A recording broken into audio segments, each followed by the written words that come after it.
팔레스타인 평화연대에서 활동하는 경례핑입니다. 저희 단체는 2003년에 미국이 이라크를 침공했을 때 그 이라크 반전운동을 하던 활동가들 중에 일부가 팔레스타인으로 다녀오고 하면서 만든 단체고요. 저는 2004년에 결합해서 같이 지금까지 활동을 하고 있습니다.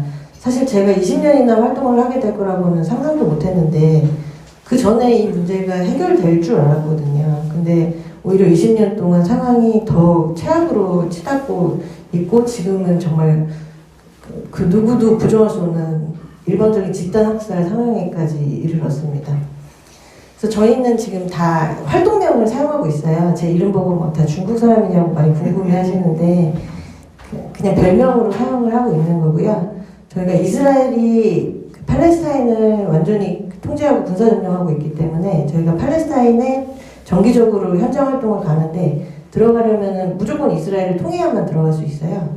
근데 그때 이스라엘이 저희 같이 국제 활동가들이 사실 숫자가 엄청 적은데도 불구하고 저희 같은 사람들 걸러내려고 엄청 신문 같은 걸 하거든요. 특히 뭐 실명으로 활동하면 제 실명이랑 뭐 제가 뭐 어딘가에 활동한 기록이 있을 거 아니에요. 그래서 실명이랑 자기네 구글링 한다고 표현하는데 실명이랑 팔레스타인을 검색하면 신분이 되게 쉽게 나오기 때문에 기본적으로 저희 활동가들 모두 실명 쓰지 말고 별명을 쓰도록 좀 강제를 하고 있습니다. 그래서 저희한테는 그 팔레스타인에 정기적으로 가는 활동이 되게 중요한 활동이고 또 한편으로 한국에서 팔레스타인의 현실을 알리고 한국 사람들이 할 수 있는 연대 활동을 그 네트워킹을 좀 연결을 시켜주는 그런 거를 저희 주요 활동으로 하고 있습니다.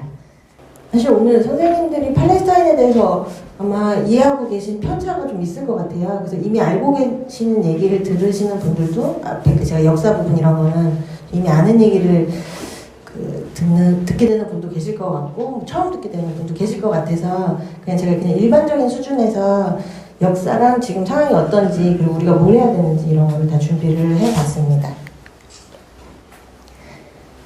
지금 홀로코스트에 엄청 많이 비유를 하죠. 그 홀로코스트를 겪은 그 생존자들의 후손들, 가족들이 지금 이 상황을 보면서 엄청 트라우마를 많이 겪고 계십니다. 그 홀로코스트가 재현되고 있다고. 그래서 나치 독일이 유대인들에게 했던 짓을 그 유대인들이 지금 팔레스타인인들에게 하고 있다. 대량 학살이 너무 많아서 사람을 한 명 한 명 시신을 매장하기가 어려워서 저렇게 집단 매장이 일상적으로 이루어지고 있습니다. 하루에 초반에는 한 300명씩 매일 죽었고 어떤 날은 한 장소에서만 400명, 500명 가까이 죽이기도 했고 지금은 100명 가까이 계속 매일매일 죽이고 있기 때문에 그래서 저렇게 그 집단 매장 당하는 시신들은 대부분이 일가족이 다 몰살당해서 장례 치러줄 사람이 없거나 아니면 몸이 다 잘려나가서 누군지 신원을 확인할 수 없는 경우들입니다. 그래서 저 백 하나에 여러 사람의 시신이 들어가 있기도 해요. 그래서 10월 7일에 하마스를 비롯한 팔레스타인 저항 세력이 이스라엘에 공격을 개시한 이후에 이스라엘 국방장관이 바로 이렇게 발표를 합니다. 우리는 인간동물과 싸우고 있다. 그래서 그 동물에 걸맞게 대우를 해주겠다. 그러면서 이미 맨 첫날, 그러니까 10월 8일부터 전기와 수도 그리고 물과 음식을 완전히 끊겠다고 선언을 했고 그게 지금까지 이어지고 있습니다. 그래서 저 사람이 인간동물이라고 부른 그 수만 명 중에 몇 명만 보자면 항암 치료를 받으면서 의료진한테 고맙다고 며칠 전에 그림을 그렸던 무자히드가 있었고 난민촌에서 그 공부를 너무 잘해가지고 작년 한국으로 치면 대학 수학 입학 시험에서 1등을 했던 아시아이만 사이담 그리고 처음에 집이 폭격을 당해서 엄마랑 오빠랑 이렇게 다 잃고 본인은 그리고 허벅지 이하의 다리를 둘 다 잃고 그래서 살아남아서 병원에 와서 의사들한테 되게 고마움을 표했던 두니아 아부무스는 결국 저 병원도 또 공격을 당해서 병원에서 살해를 당했습니다. 너무너무 살해당한 사람이 많아서 저희가 원래는 팔레스타인 사람들은 숫자가 아니다. 한 명 한 명의 꿈이 있고 삶이 있었다. 그 삶들을 기억하자고 얘기를 했었는데 지금은 너무 많아서 도저히 기억하고 추모하는 게 불가능해요. 다 저 10월 7일에서 26일에 그 사이에만 그 20일 동안 살해당한 사람이 6,747명이었거든요. 저 명단이 왜 나왔냐면 미국이 이렇게 많이 죽었을 리가 없다. 다 날조다 하고 주장을 했기 때문에 팔레스타인 보건당국이 그 유엔 그 안에 있는 유엔이 갖고 있는 데이터랑 비교 대조해 보라고 하면서 사람들의 아이디랑 나이를 전부 다 공개했었어요. 그래서 그 리스트를 보면 저희는 아랍어를 모르지만 저 뒤에 이 빨갛게 표시된 부분이 똑같이 생겼다는 거는 알 수가 있죠. 그러니까 이게 성이라서 똑같은 성을 쓰는 사람들이 일가족들이 한 집에서 참살 당하는 거를 이 리스트를 보면은 확인을 할 수가 있습니다. 그래서 어떤 가구의 경우에는 그러니까 여기 팔레스타인은 가족들이 많이 모여 살아요. 할머니 할아버지가 있으면은 그분의 자식들이랑 뭐 손주까지도 아기를 낳은 경우에도 같은 집, 그러니까 한 뭐 4층 5층짜리 집을 또 몇 채 지어가지고 이렇게 모여 사는 경우가 많거든요.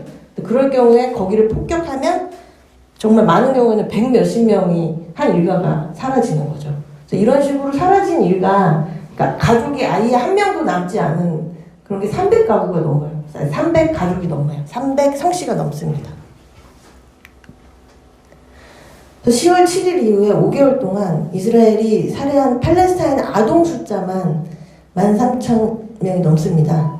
그리고 실종 아동도 5,000명이 넘고요.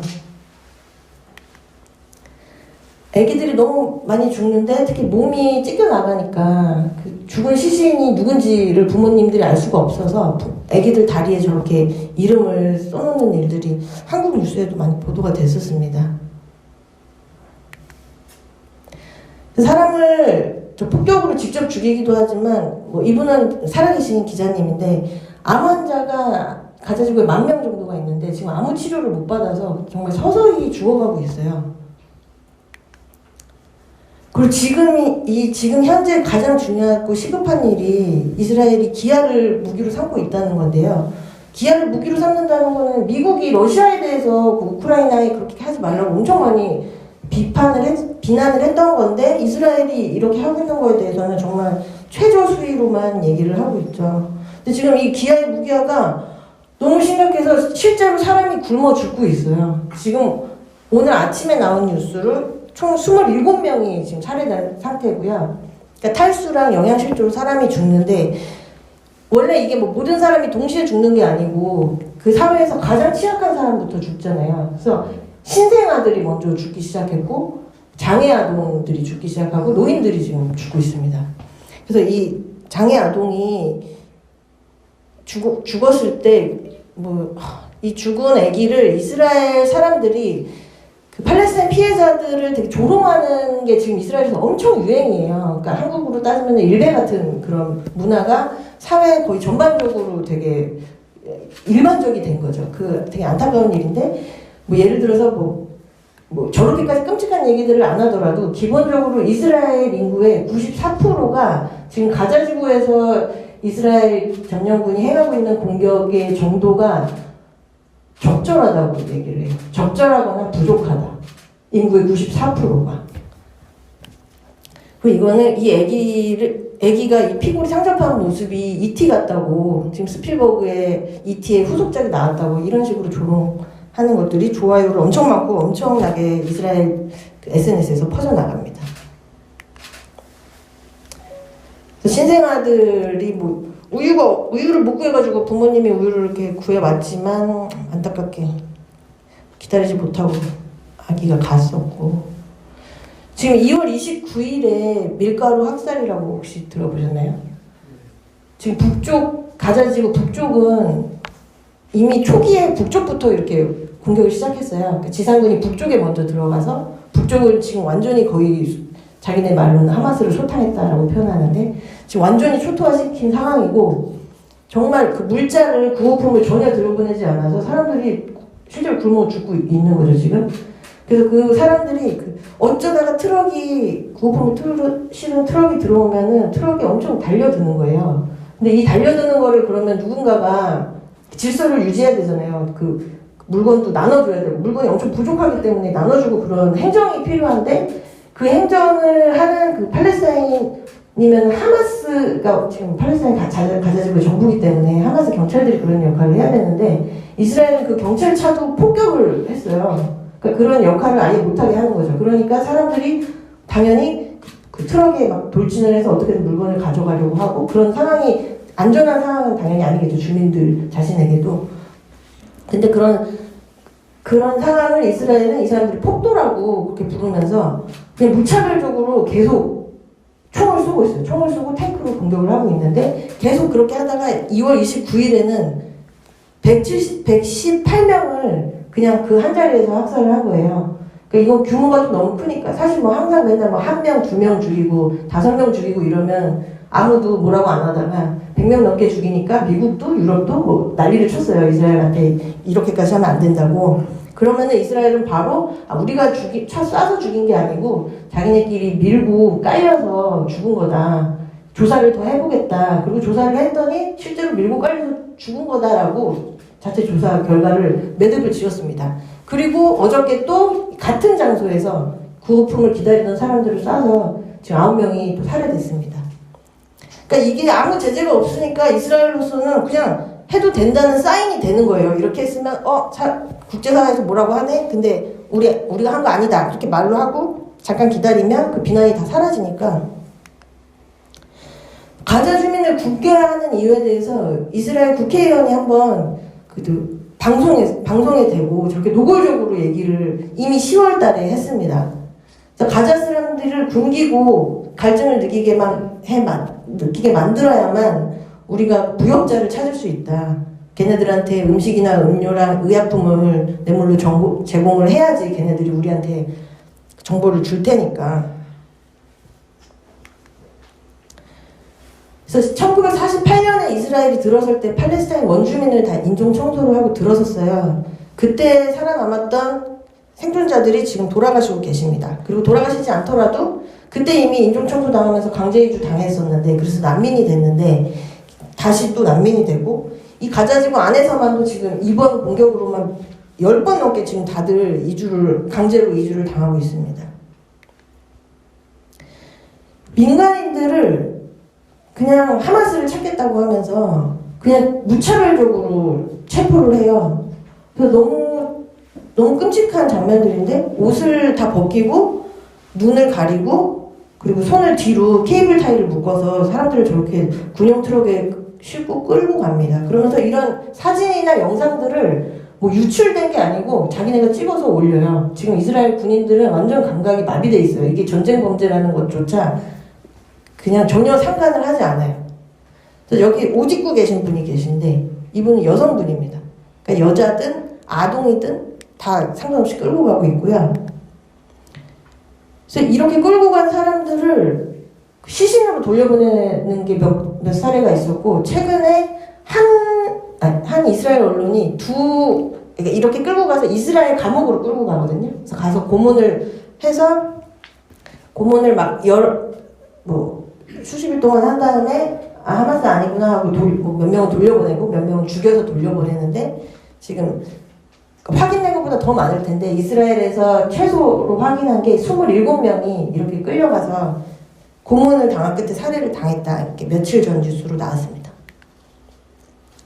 그래서 이런 사진들을 계속 이스라엘 군인들이 올리고 있고요. 뭐 살해된 시신을 그냥 정식으로 돌려줄 때도 있거든요. 보더 크로싱 국경을 통해서. 근데 그냥 이렇게 버리고 갈 때도 있어요. 그리고 밀가루 학살이 있었던 같은 날 사실은 그 타임라인에 또 다른 너무 끔찍한 사진이 떴었는데요. 지금 아까 폭격에 맞아서 몸이 찢겨서 살해당하는 사람들도 많고 되게 끔찍하고 무서운 시신들의 사진이 팔레스타인 연대자들이나 팔레스타인 사람들의 타임라인에 많이 올라오는데 그렇게 봤던 것 중에서도 정말 상상을 초월하는 사진이 올라왔었어요.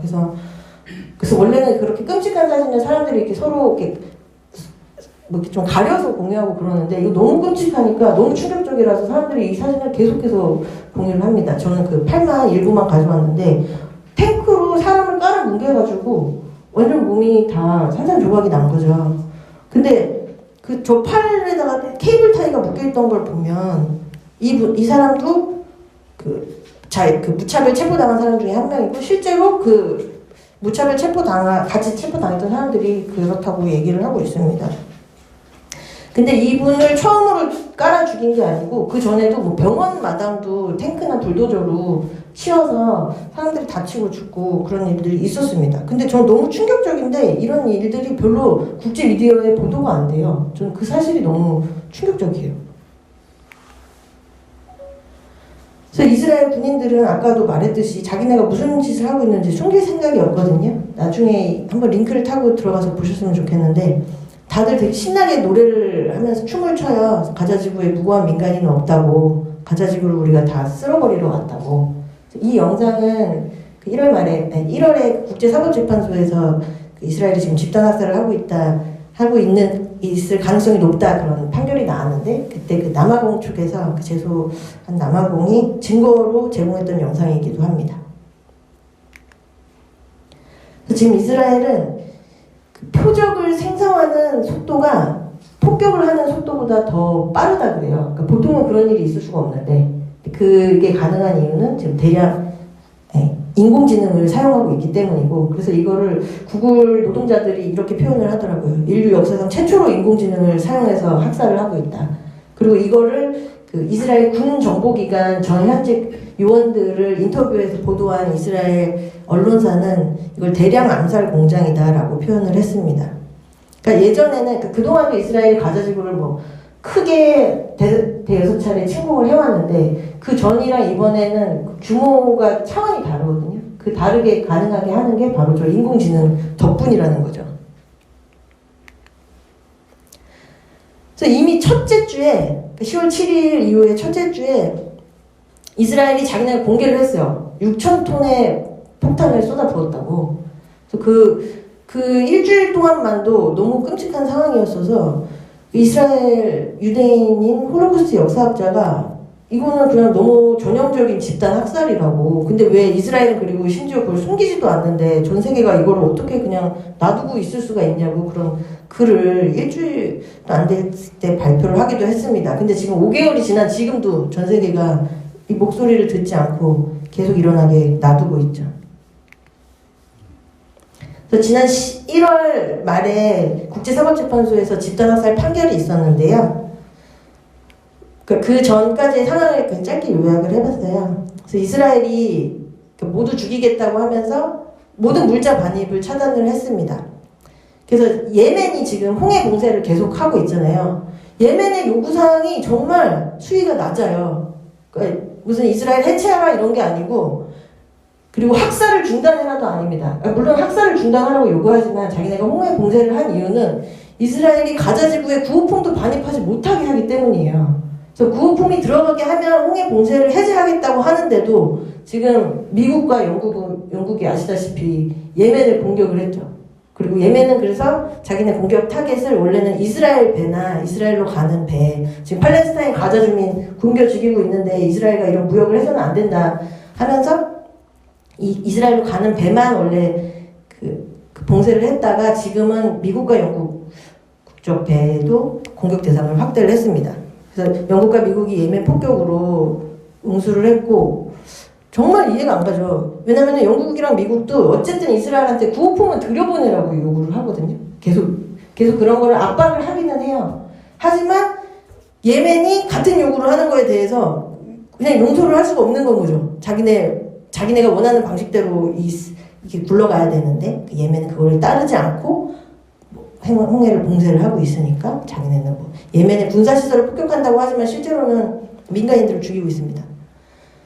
그래서 남아프리카 공화국이 그래서 작년 12월 말에 이스라엘이 집단 학살을 하고 있다고, 그 집단 학살 그 가입 당사국은 누구나 다른 국가를 제소를 할 수 있습니다. 그래서 국제사법재판소에 그래서 제소를 했고, 이거 제소를 한 게 완전 난리가 났죠. 그리고 독일만이 아니고 다른 나라 전부, 그 서양의 강대국들이 전부 이스라엘이 지금 하는 거는 집단 학살이 아니다, 자위권을 행사하고 있는 거다, 그래서 이건 틀렸다 그러면서 그 법정에 제3자로 개입을 할 수 있어요. 이스라엘 편으로 개입을 할 수 있습니다. 그래서 그 개입을 했고요. 그 다음에 강대국들이 줄줄이 개입을 했고, 독일이 나미비아에서 그 20세기의 첫 20세기 첫 집단학살을 자행했단 말이죠. 그래서 나미비아가 여기에 엄청 반발을 하면서 집단학살이 맞다고 남아공의 뒤에 섰습니다. 제3자로 개입을 했습니다.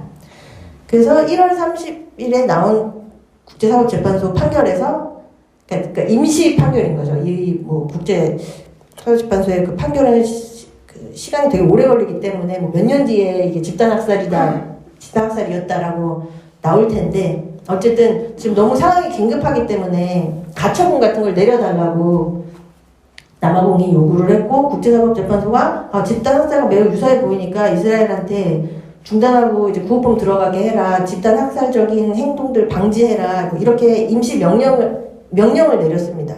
그리고 한 달 뒤에 그 명령 이행사항을 보고하라고 해요. 그럼 2월달 동안 그럼 이스라엘이 뭘 했을까요? 이스라엘이 1000명을 더 죽였어요. 그러면서도 자기네가 이행을 하고 있다는 뭔가 증거를 내야 되기 때문에 계속 조작된 날조한 뭔가를 만들었는데, 그 중에 하나가 뭐 예를 들어서 뭐 우크라이나 난민들을 수용하기 위해서 다른 제3국에서 지은 그 난민촌 영상을 올리면서 우리가 이런 거를 가자 주민들을 위해 지었다 뭐 이렇게 올리기도 했습니다. 근데 그게 뭐 거짓말이라는 게 언제나처럼 들통나면 그냥 바로 지워버리고요. 그래서 국제사법재판소에 어떤 증거를, 자기네가 이거를 이행했다는 자료를 제출하긴 했는데 그 내용은 공개가 되지 않았어요. 그래서 사법재판소의 그 집단학살에 매우 유사하다라는 판결이 있은 그 다음날 이스라엘이 자기네가 유엔 구호기관이 하마스라고 주장을 하기 시작합니다. 이 유엔 구호기관이 뭐냐면 가자지구 주민의 80%가 원래 난민이에요. 그러니까 1948년에 이스라엘이 건국할 때 난민이 된 사람들과 그 후손들인데, 주민의 80%가 이미 난민이기 때문에 그 난민들을 지원하는 유엔 기구가 있어요. 지금은 그 유엔 난민 지원기구 운로아라고 불리는 여기가 지금 팔레스타인 사람, 가자지구 사람 전원을 지원을 하고 있는데요. 뭐 너무 당연히 그래야 되니까. 근데 어쨌든 이 구호기관을 이스라엘은 맨날 엄청 계속 공격을 해왔어요. 여기서 난민들에 대한 뭐 복지 같은 거를 책임을 지거든요. 그래서 유엔 학교도 있고 뭐 병원도 있고 여러 가지가 있는데, 자기네가 그 불리한 판결을 받고 그 바로 다음날 이 구호기관이 되게 너무 비정치적인 기관인데, 여기에 하마스 대원들이 그 10월 7일 작전에 가담한 사람이 12명이고 이 운로아 직원 중에 3만 명이 하마스다라는 주장을 합니다. 근데 이거를 아무 증거를 안 주고 그냥 발표를 했는데, 서양의 강대국들이 모두 24시간 내에 9개 국가가 그래 운로아에 그러면은 자금을 끊겠다 하고 돈을 다 끊어버려요. 그래서 그때부터 이 운로아의 위기가 시작이 되거든요. 근데 이 운로아는 어쨌든 지금 팔레스타인 사람들한테 지원을 하는 게 너무 시급한 자기네 과제여서 정말 사람들이 계속 그 봉쇄, 인간동물이라고 부르고 봉쇄한 뒤로 다 정말 굶어 죽기 직전인 상황이었기 때문에 이때는. 그래서 그 12명이 하마스다라면서 이스라엘이 보낸 그 자료를 보고 그냥 12명을 한 번에 해고해버려요. 아무 조사도 안 하고. 해고를 하고 나서 이제 조사를 합니다. 그래서 얼마 전에 조사 결과가 나왔는데, 우리 직원들이 이스라엘에 고문을 당해서 너무 심각한 고문을 당하고 나서 그냥 자기네가 하마스라고 자백을 했다. 거짓 자백을 한 거죠. 그렇게 조사 결과가 나왔습니다. 그래서 그 얘기를 듣고 유엔 운로아의 지원을 끊었던 많은 나라들이 어디였지? 캐나다랑 EU 국가들이 지금 자금을 다시 재개하겠다, 자금 지원을 재개를 선언을 했습니다.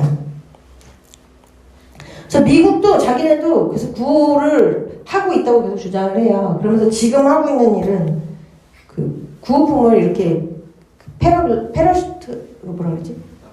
낙하산에 매달아서 떨어뜨리는 거거든요.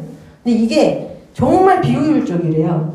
트럭 저렇게 해서 한 번 쏟아내는 양이 트럭 하나에 실리는 양 정도인데, 근데 지금 이집트 국경에 트럭이 엄청나게 기다리고 있어요. 구호품을 싣고. 근데 이것도 어저께 유엔 운로아 대표가 이스라엘을 규탄한 내용이 아동용으로 쓰는 그 수술용 가위가 포함된 아동용 의료 키트.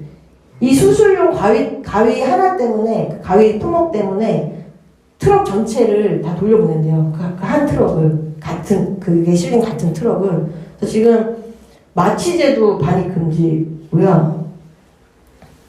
그 산소 호흡기 이런 것도 다 반입 금지예요. 그래서 그 반입 금지에 지금 의료용 가위도 추가가 됐습니다. 그래서 그 반입 금지를 안 시키고 구호품들을 통과를 시키면 되는데 그거는 안 하고 미국이 이렇게 쇼를 하고 있어요. 자기네 뭐 선거용인 거죠.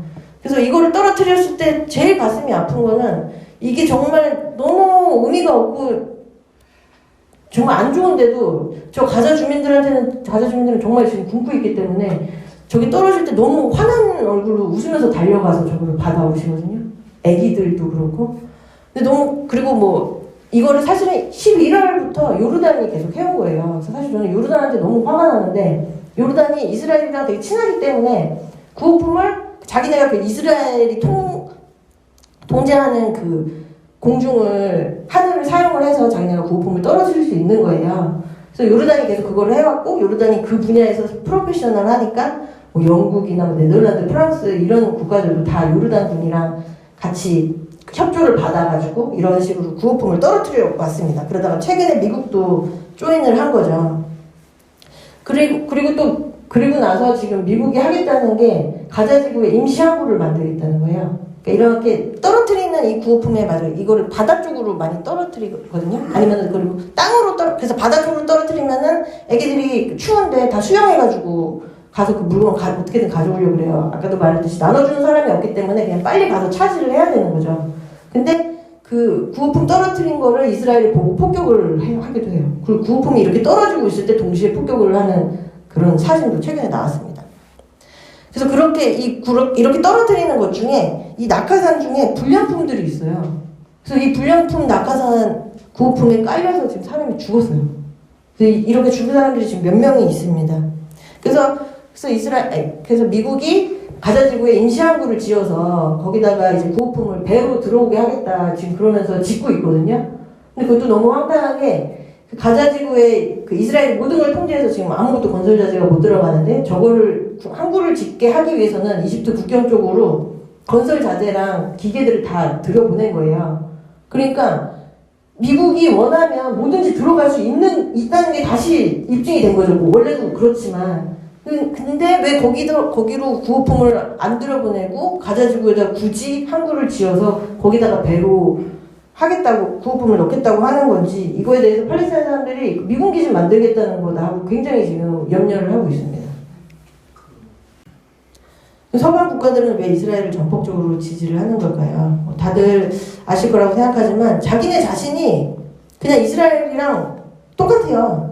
자기네 역사 자체가 뭐 미국에서는 원주민을 1억 3천만 명 그렇게 죽이면서 들어섰고 호주, 뉴질랜드, 독일, 프랑스 이렇게 다 이스라엘에 대한 어떤 무조건적인 지지를 표하는 국가들이 전부 다 식민지 국가들이죠. 제국주의 국가들이죠.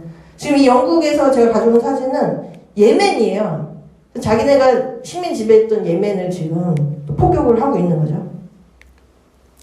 그래서 지금 현대 이스라엘까지 이 나라들은 그냥 닮은 꼴이 아니라 그냥 같은 팀입니다. 그래서 이스라엘을 건국하게 했던 그 원주민을 전부 인종 청소하고 팔레스타인 땅에 유대인만을 위한 국가를 건설하겠다는 그 시온주의가 정착민 식민주의고 이 사상을 다 같이 공유를 하는 거죠. 그래서 유럽에서 온 식민지 프로젝트입니다. 그러니까 원래 팔레스타인 땅에는 유대인들도 당연히 살고 있었어요. 보통 아랍이 우리가 인종적인 것처럼 생각을 하지만 훨씬 더 넓은 개념이에요. 그래서 아랍 지역에 살면서 아랍어를 쓰고 아랍 문화를 향유하는 사람들인데 거기에는 그래서 자기네는 아랍주라는 표현이 있어요. 아랍의 유대인이고 아랍의 크리스찬이고 아랍의 무슬림이다. 그래서 그런 문화를 공유하는 사람들이 살고 있었는데 유럽에서 이런 식민지를 만들겠다고 유럽인인 유대인들이 이 땅에 건너온 거죠. 그래서 가자지구는 그 지중해에 면한 되게 작은 도시입니다. 도시가 아니고 작은 땅이에요. 면적이 365km밖에 안 되는데 그 팔레스타인을 지금은 우리가 지금 이 부분에서 이 구글 지도를 보면 이스라엘이라고만 써있죠. 그래서 어떤 지도를 봐도 팔레스타인이라는 말이 없어요. 다 이스라엘이라고만 하고 이쪽을 뭐 서한지구 그리고 가자지구 이렇게만 표기를 하는데 예루살렘이나 뭐 베들레헴, 우리가 뭐 잘 아는 뭐 성경 속의 어떤 땅들, 여리고라든가 이런 것들 다 소안 지구에 있고요. 그리고 예루살렘은 뭐 동예루살렘은 팔레스타인 쪽이고 서예루살렘은 이스라엘 쪽이다 이렇게 말하는데, 우리가 뭐 텔레비전에서 보거나 우리가 아는 이미지의 예루살렘은 다 동예루살렘입니다. 전부 다 팔레스타인 쪽이에요. 근데 이스라엘은 1980년에 예루살렘을 동예루살렘까지 다 자기네 땅이라고 우기는 법을 만들었고, 그래서 이거는 당연히 팔레스타인 땅이기 때문에 전 세계 아무 국가도 인정을 안 하고 미국조차 인정을 안 했었는데 트럼프 정부 들어서 그걸 인정을 했습니다. 그래서 원래 팔레스타인 땅을 지금 쪼그라든 팔레스타인이랑 구분하기 위해서 역사적 팔레스타인 땅이라고 보통 부르고요. 지금 유엔이 1947년에, 그러니까 그 전에는 영국이 이 땅을 식민 통치하고 있었고, 영국이 더는 못하겠다고 유엔에다가 문제를 이관해버려요. 그래서 유엔이 1947년에 이 땅을 6%밖에 차지하고 있지 않았던 유대인들한테 56%의 땅을 할당을 해줍니다. 그러면서 56%에는 이스라엘이라는 국가를 세우고 나머지 땅에 팔레스타인을 세워하고 분할안을 만들었지만, 원래 원주민들이 이 안에도 또 그런 원주민이 팔레스타인 사람이 더 많아요. 그러니까 팔레스타인 사람들 아무도 이 국가 두 국가 만들어서 공존하라는 안을 받아들이지 않았고, 당연히 원래 그냥 팔레스타인인데 당연히 팔레스타인이어야지 왜 더 많은 땅을 심지어 이스라엘에게 주면서 이스라엘과 이렇게 두 개로 나누느냐. 아무도 받아들이지 않았는데, 그거를 지금까지도 팔레스타인 사람들을 비난하는 근거로 씁니다. 니네가 국가를 설립하지 않은 거다. 이스라엘은 국가를 이 유엔의 분할안을 받아들여서 국가가 됐는데, 그래서 너네들 잘못이다. 국가가 못된 건. 그렇게 얘기를 보통 비난을 팔레스타인 쪽에다가 하죠. 근데 이스라엘조차도 이 분할안을 그대로 받아들인 건 아니에요. 바로 전쟁을 통해서 72%의 땅을, 아니 78%의 땅을 차지하면서 지금 오늘날 아까 이스라엘이라고 부른 이 지역들은 이미 1948년에 분할안을 따르지 않고 자기네가 전쟁으로 더 많은 영토를 차지하면서 건국이 됩니다. 그래서 이거는 유엔 분할안을 따르지도 않았는데도 불구하고 지금 국제사회의 기준은 팔레스타인은 이만큼 이렇게 줄어든 이만큼의 땅에만 팔레스타인이라는 독립국가를 세워야 된다는 거예요. 지금 국제사회에서 말하는 이 국가 아니라는 거는 이걸 받아들이라는 거고요. 그리고 지금은 이스라엘이 실제로는 이 소안지구도 61%를 군사정부가 직접 통치하고 있기 때문에 실제로는 이스라엘이 통치하는 범위가 이런 식이다 라고 보통 지도를 이렇게 그립니다. 그래서 이때 78%를 차지하면서 이스라엘이 건국됐을 때 75만 명의 팔레스타인 난민이 생겼고, 그 뒤로 지금 난민은 600만 명이 넘습니다. 사실은 그거보다 숫자가 훨씬 많은데 유엔에서 인정하는 기준이 있기 때문에 전쟁이 온다, 지금 유대인 민병대가 사람들을 학살하고 있다, 그런 소문을 듣고 무서워서 공식적으로 우리가 계산하는 전쟁 이전 시기에 피난을 간 사람들은 난민으로 인정을 안 하거든요. 그래서 시온주의 프로젝트, 식민지 건설 프로젝트가 성공을 해서 1948년에 이스라엘이 건국이 됐고요. 그 다음에 67년에 3차 중동전쟁 때 나머지 22%의 팔레스타인을 전부 군사 점령을 해서 지금까지 군사 점령을 하고 있는 상태입니다. 그리고 그래서 이 식민 지배를 뭐 유엔이나 미국 그런 국제사회라고 불리는 사람들은 강대국들은 인정을 하지 않고요. 그러니까 이스라엘 건국은 다 그냥 기정사실이고 인정을 해야 된다 그러고, 다만 67년에 군사 점령한 거에 대해서만큼은 철수하라고 요구를 합니다. 그리고 이 팔레스타인을 자기네가 부르는 공식 명칭도 피점령지 팔레스타인이에요. 그런데도 강대국들은 문제가 작년 10월 7일에 다 시작된 거나 하마스가 먼저 공격을 했다 이런 얘기를 하죠. 근데 하마스가 기원이라고 하려면, 하마스가 시작한 거라고 하려면, 하마스가 언제 세워졌나 보면, 하마스가 생기고 나서 이스라엘이 공격을 했어야 되는 건데, 하마스는 1987년도에 생겼어요. 근데 방금 보셨듯이 군사점령을 그 20년 앞서서 당했고, 또 그 19년 앞서서 이스라엘이 건국을 했습니다. 인종 청소를 통해서 들어섰죠. 그러니까 하마스를 아무리 탓하려고 해도 하마스 때문에 이런 일이 벌어졌다고 말하는 게 그냥 불가능한 거예요. 그래서 팔레스타인이 어떤 공격을 하든 그거는 점령의 결과로서 일어나는 행위지 절대 원인이 될 수 없습니다. 그리고 여담으로 이스라엘은 팔레스타인만 점령하고 있는 것도 아니에요. 중동 지역에서 레바논 남부도 20년간 점령을 했었고, 그래서 지금 레바논에서 헤즈볼라가 구성된 것 자체가 이스라엘이 레바논 점령했기 때문이었고, 그래서 그 헤즈볼라가 지금 같이 가자 지구의 그 저항 세력들이랑 같이 싸우고 있죠. 그리고 골란고원의 시리아의 골란고원도 1967년에 군사 점령을 해서 지금 팔레스타인이랑 같은 상황이에요. 근데 그 중에 예루살렘처럼 시리아도 또 자기네 땅으로 불법으로 영토 병합을 해서 저기 사는 사람들한테는 뭐 시민권을 주고 있거든요. 그래서 안타까운 일이지만 여기 사는 그 시리아 분들이 군대에 가는 일도 있고 합니다. 그래서 서한 지구랑 가자 지구랑 골란고원은 지금까지 군사 점령을 하고 있고 이집트의 시나이 반도는 뭐 예전에 돌려줬죠. 그래서 이집트나 옆에 요르단 같은 나라는 굉장히 이스라엘과 사이가 굉장히 좋습니다. 다 친미 국가들이고. 그래서 군사 점령이 어떤 건지 조금만 보여드릴게요.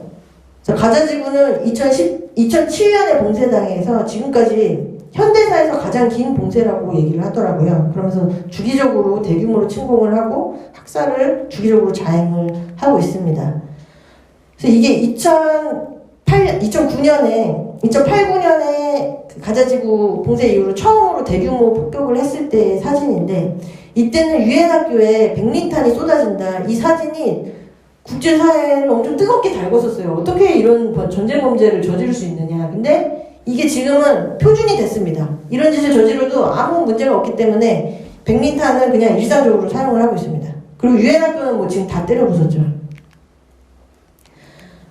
뭐 이건 2014년이었는데 누가 봐도 멀리서 봐도 애들은 뭐 4명을 폭격을 해서 죽인 다음에 나중에 자기네 자체 조사 결과 뭐 오폭이었다 이런 보고서를 내기도 하고, 그 보고서는 뭐 나중에 유출이 됐었고요. 그래서 폭격으로 학교들을 다 무차별로 폭격을 하는데, 지금 일어나고 있는 일만이 아니고 계속해서 주기적으로 일어나고 있는 일이었다는 거죠. 그래서 팔레스타인 애기들이 새 학기에 친구가 뭐 죽어 있어서 뭐 너무 슬퍼하는 이런 장면들이 굉장히 뭐 많이, 그냥 너무 무수하게 많이 나옵니다. 그리고 동예루살렘에서는 뭘 하느냐, 지금 여기 현대 로고가 보이시나요? 그래서 이 집들을 부수는데, 팔레스타인 사람들의 집을 부순다는 거죠.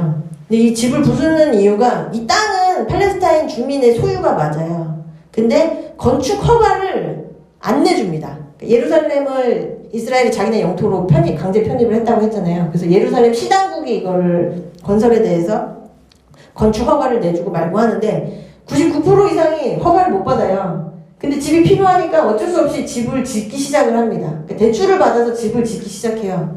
그러면은 집을 짓기 시작한다는 걸 시당국이 알거든요.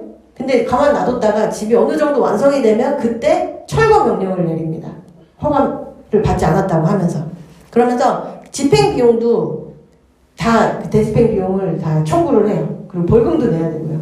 아까 말한 그 대출금도 갚아야 됩니다. 그래서 이런 식으로 사람들이 삶을 파괴를 하고 있고, 이게 자기네가 집행을 하면은 돈을 더 많이 달라고 하니까 팔레스타인 사람들이 그냥 직접 자기가 집을 부숴요.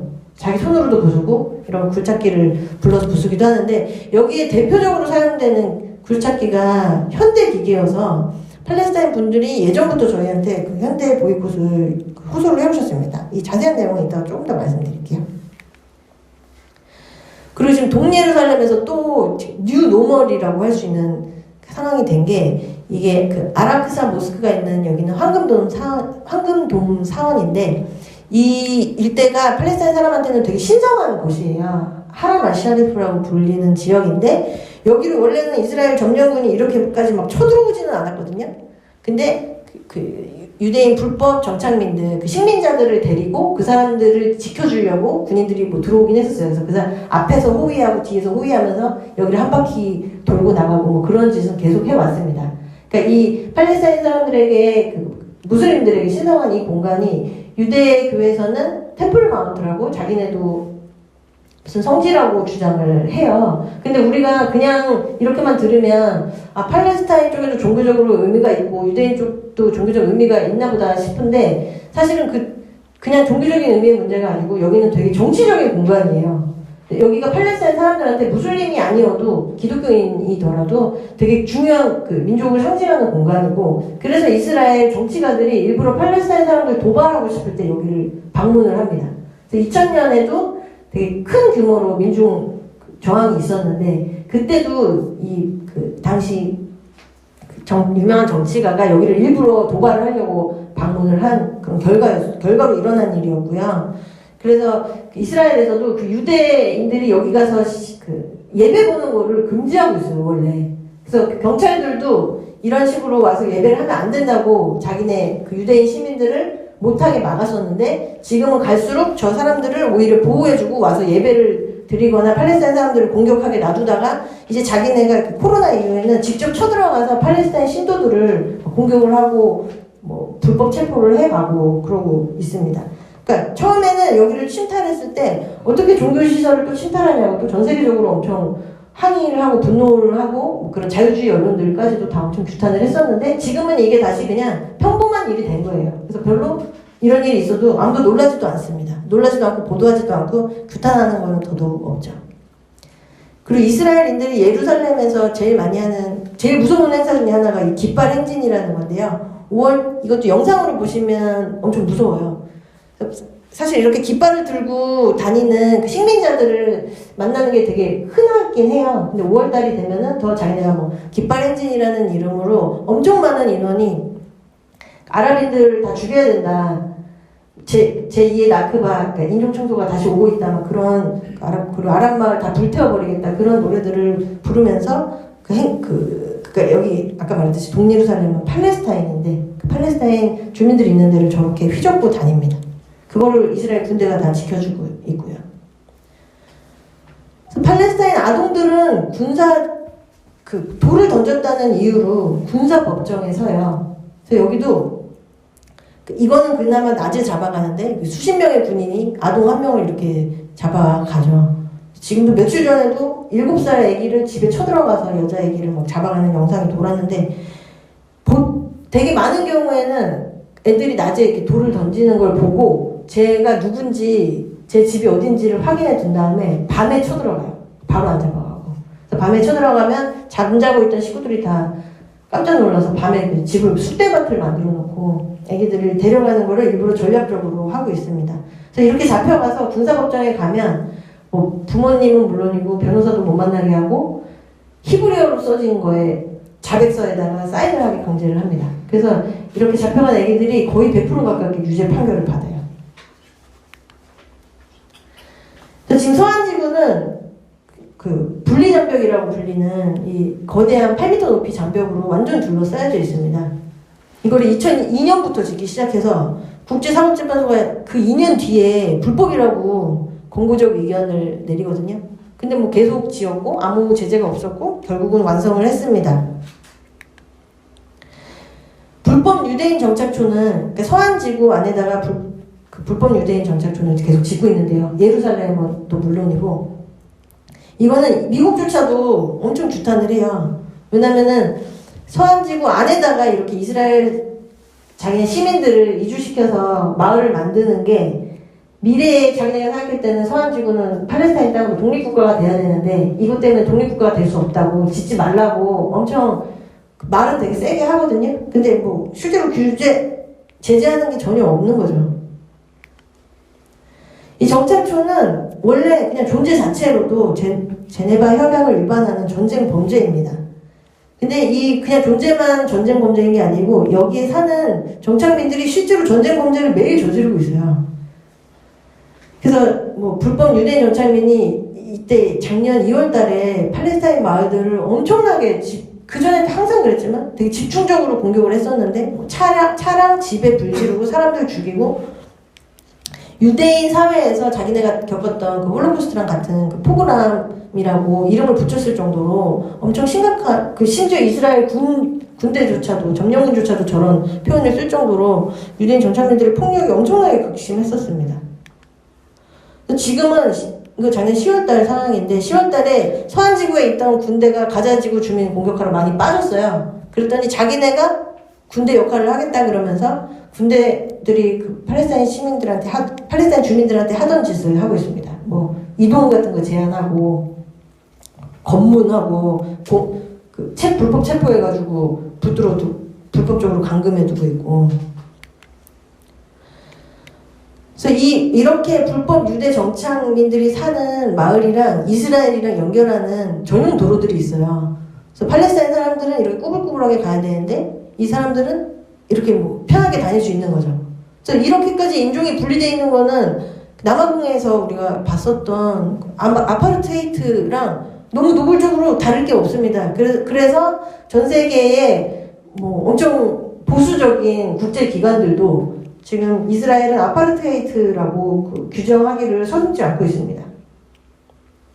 그리고 이런 불법 정착민을 위한 도로에 또 HD 현대에 지금 이름 바꿨죠. 현대종합이. HD 현대의 기계가 쓰이고 있다고 예전에 2012년에 이미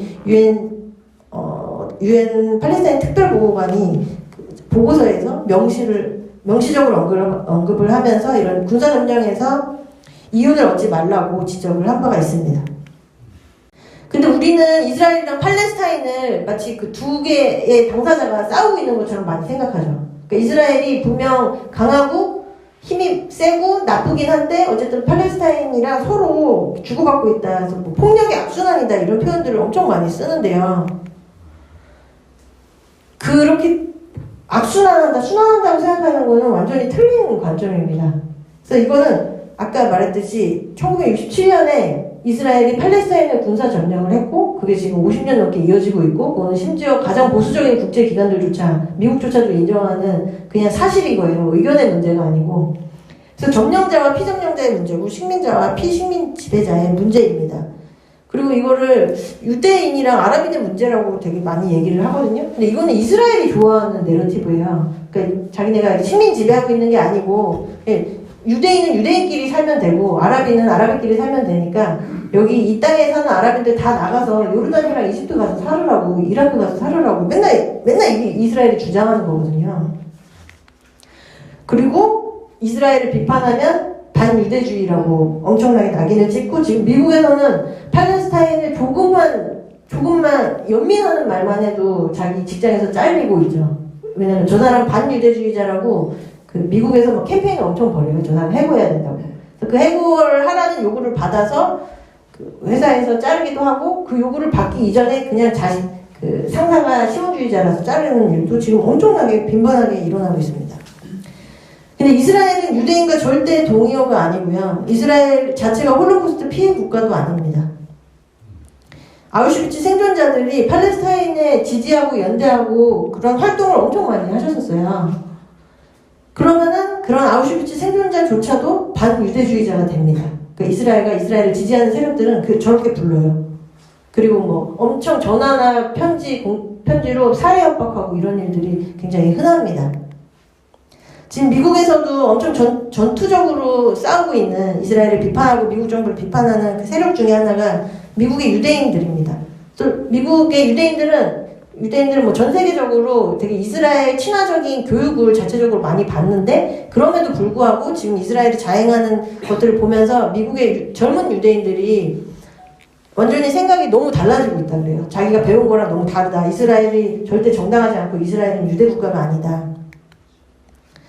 그리고 최근에 영국에서 집회하다가 체포된 유대인인데 그러니까 이스라엘이 가자지구에서 자행하는 홀로코스트를 지지할 거라고 생각하는 니네들 런던 경찰이 반유대주의적이다 이렇게 얘기를 하면서 체포가 됐습니다.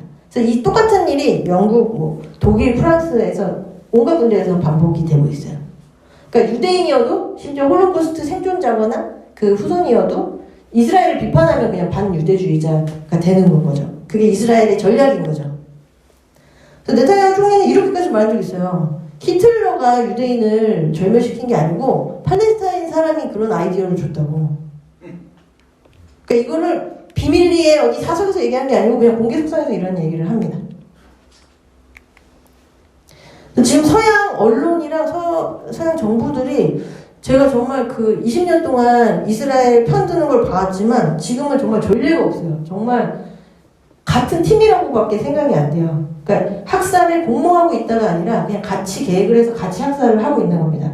군사적인 부분을 이스라엘이 담당하고 아카데미, 언론 이런 것들을 다른 뭐 뉴욕타임즈, BBC, CNN 그냥 기존에 어쨌든 나름대로의 기준을 가지고 보도를 했던 그 언론들이 자기네의 기준을 전부 다 깨부수고 있어요. 왜? 그냥 이스라엘 편을 들어주기 위해서.